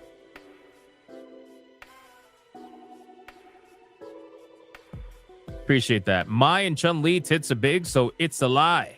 Or it's a tie. Makes sense. I feel like playing Fatal Fury later because of this. Do it. Do it right now.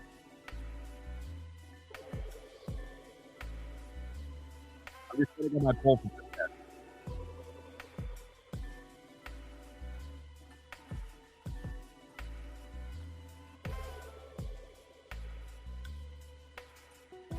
Can you use GIFs so there's movement? It's very difficult to find GIFs that look this good with movement. That's the problem. It's very difficult. Zebin Cross with a 20. I picked Chun-Li, but only because I want her to be destroyed by Juri Han when she appears in the Waifu Battle. Juri is best Street Fighter wife. Juri has been in the Waifu Battle. I don't know if you know that, but Juri has been in the Waifu Battle, though. You also didn't put the name first, so it doesn't count. God damn it, Zebin Cross. You got to put the name first, man. The rules are the rules. You got to fix it. Dark Mages with a 10. My Fatal Fury, the motion picture, was the first anime movie I watched as a kid. Based. Thank you so much, Dark Mages, for the 10. I appreciate that, brother. Thank you so much. Then we got Toxin with a 2. Says, Mai gonna goon furiously and maybe fatally. Man, that was so gay. She was? Yeah, she was. She was. Juri was in a Waifu Battle quite a bit ago, but she was. Denariah with a 5 says, Chun-Li, you can use AI to animate pictures. Grok is decent at it. Don't ask me how and why. I know. Why am I not surprised? I can only imagine how you know, Denariah. Oh my God, bro. Ali Kusanagi with a $100 Red Boy Hyper Banger. For my forget the chair, I'm doing this Sting style. Ball bat in hand. I'm swinging for the fences. Latinas, please. Holy shit, boys. Damn. Ali Kusanagi came out fucking swinging, boys. That's crazy. Thank you so much, Ali Kusanagi. I appreciate that. Mai now has a pretty decent lead, but Zevin Cross came in here and said, fuck that. Another 20 for Chun-Li, fixing the first one, making $40 for Chun-Li. So with conversion, that's about a $30 difference from Ali Kusanagi, making it that much closer. So it's not over. It's still a fairly close battle. It's still a fairly close battle. Holy shit. Trey Burkhalter with a 2 says, puck your rules. Tifa, stupid censors. Yeah, if anybody's going to get censored by YouTube, it's going to be Trey. All right, boys. Are we ready for this? Are we ready for this, man? Rumble, stop lagging. Stop lagging. Final countdown. Anybody's game. 5, 4, 3, 2, 1, go.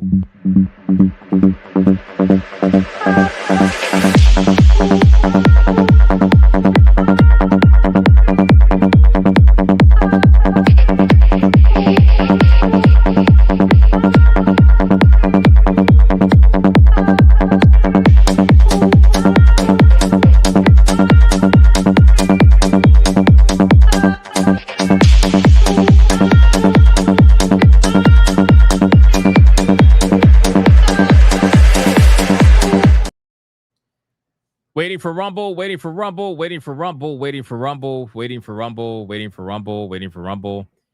And that is the it. Waifu Battle belt is mine!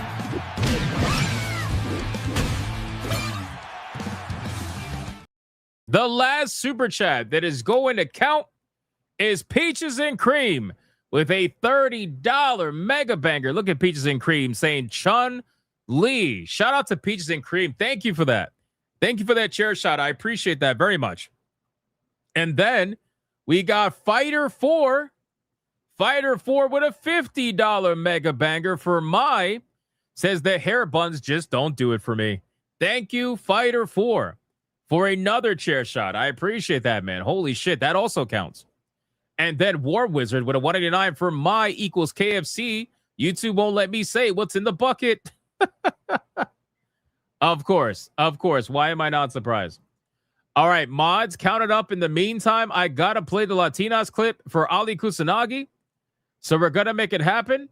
Shout out to all the final donos. Peaches, Fighter, I appreciate you guys. War Wizard. Let's get into it, boys. Here we go. Latinas for Ali Kusanagi. Okay, everyone, we got another Red Boy hyper banger. Let's bring the ladies in.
Shout out to every single one of you for helping us cross yet again tier 2 for the 265th stream in a row. Absolutely insane, man. Thank you, Peaches, Fighter 4, War Wizard, Trey, all you guys, Zevin, Ali Kusanagi, Toxin, Zevin again, Dark Mages, everybody. Bounty Wolf, Alucard, thank you guys so much, man. Psych Power for 189 says, my wallet had to vote on this one. Thank you. I appreciate that. Didn't count, but I still appreciate the 189. I think your waifu probably won anyway. And then Alucard with a 2. It's an army of Sonias. Bricked. Jesus Christ. All right, TJAP, the numbers are in. We got Chun-Li at $91 flat against Mai at $148.22, which means the winner. And still, Waifu Battle Champion is none other than the one and the only Mai, ladies and gentlemen. Why am I not surprised, boys? Not surprised.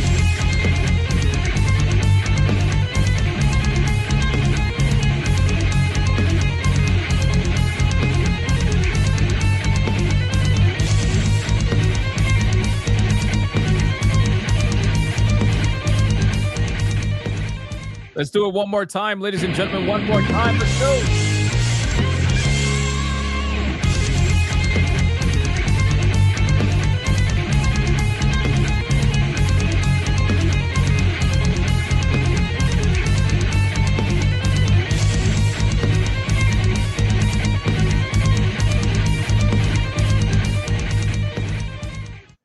There's definitely some coping and seething tonight for sure.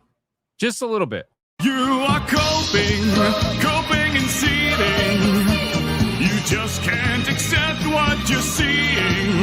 Yes, you're coping and seething. The truth it is scalding, and now you are molding and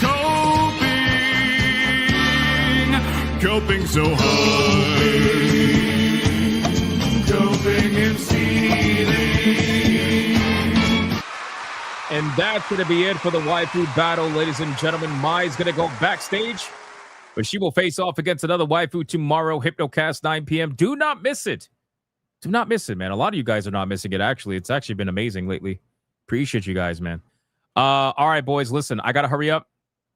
I got to get my editing done. I have way less time to do it than I normally do because we ran late tonight, but that's fine. I had a great time. Hope every single one of you had a great time. Thank you, everybody, for liking, commenting, spamming the chat, super chatting, gifting memberships, everything. I appreciate it. And, of course, shout out to the Hypno mods for doing what they do every single day. I appreciate you guys as well. I will see every single one of you over on the game stream.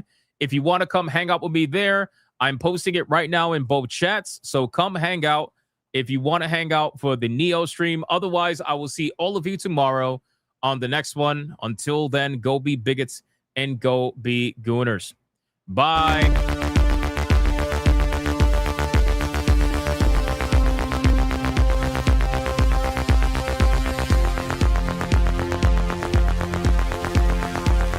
The video didn't render properly, so I'm not going to show it. I'll fix the line. I am not gay.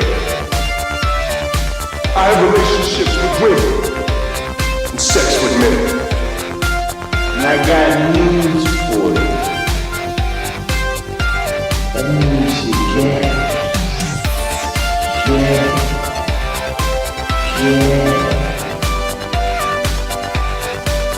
Poor kids are just as bright and just as talented as white kids. Her dog, or her cat, was named Vagina.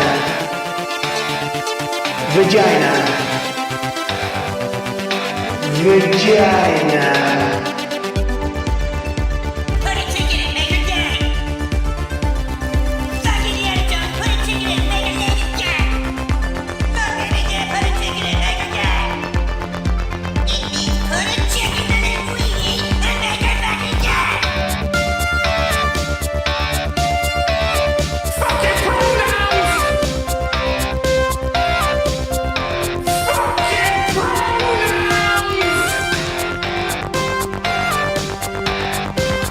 Fucking gender ambiguity! Fucking current day California shit! 'Cause that's all we fucking know! 'Cause we're boring! We're so fucking boring!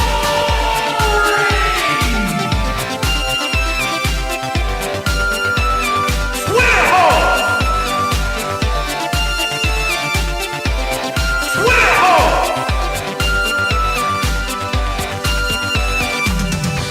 Get a grip! At the touch of the black man, I bring life. I bring life.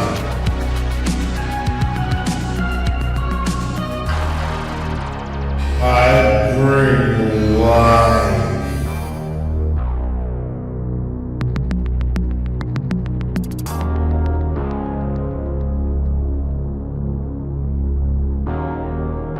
I bring life.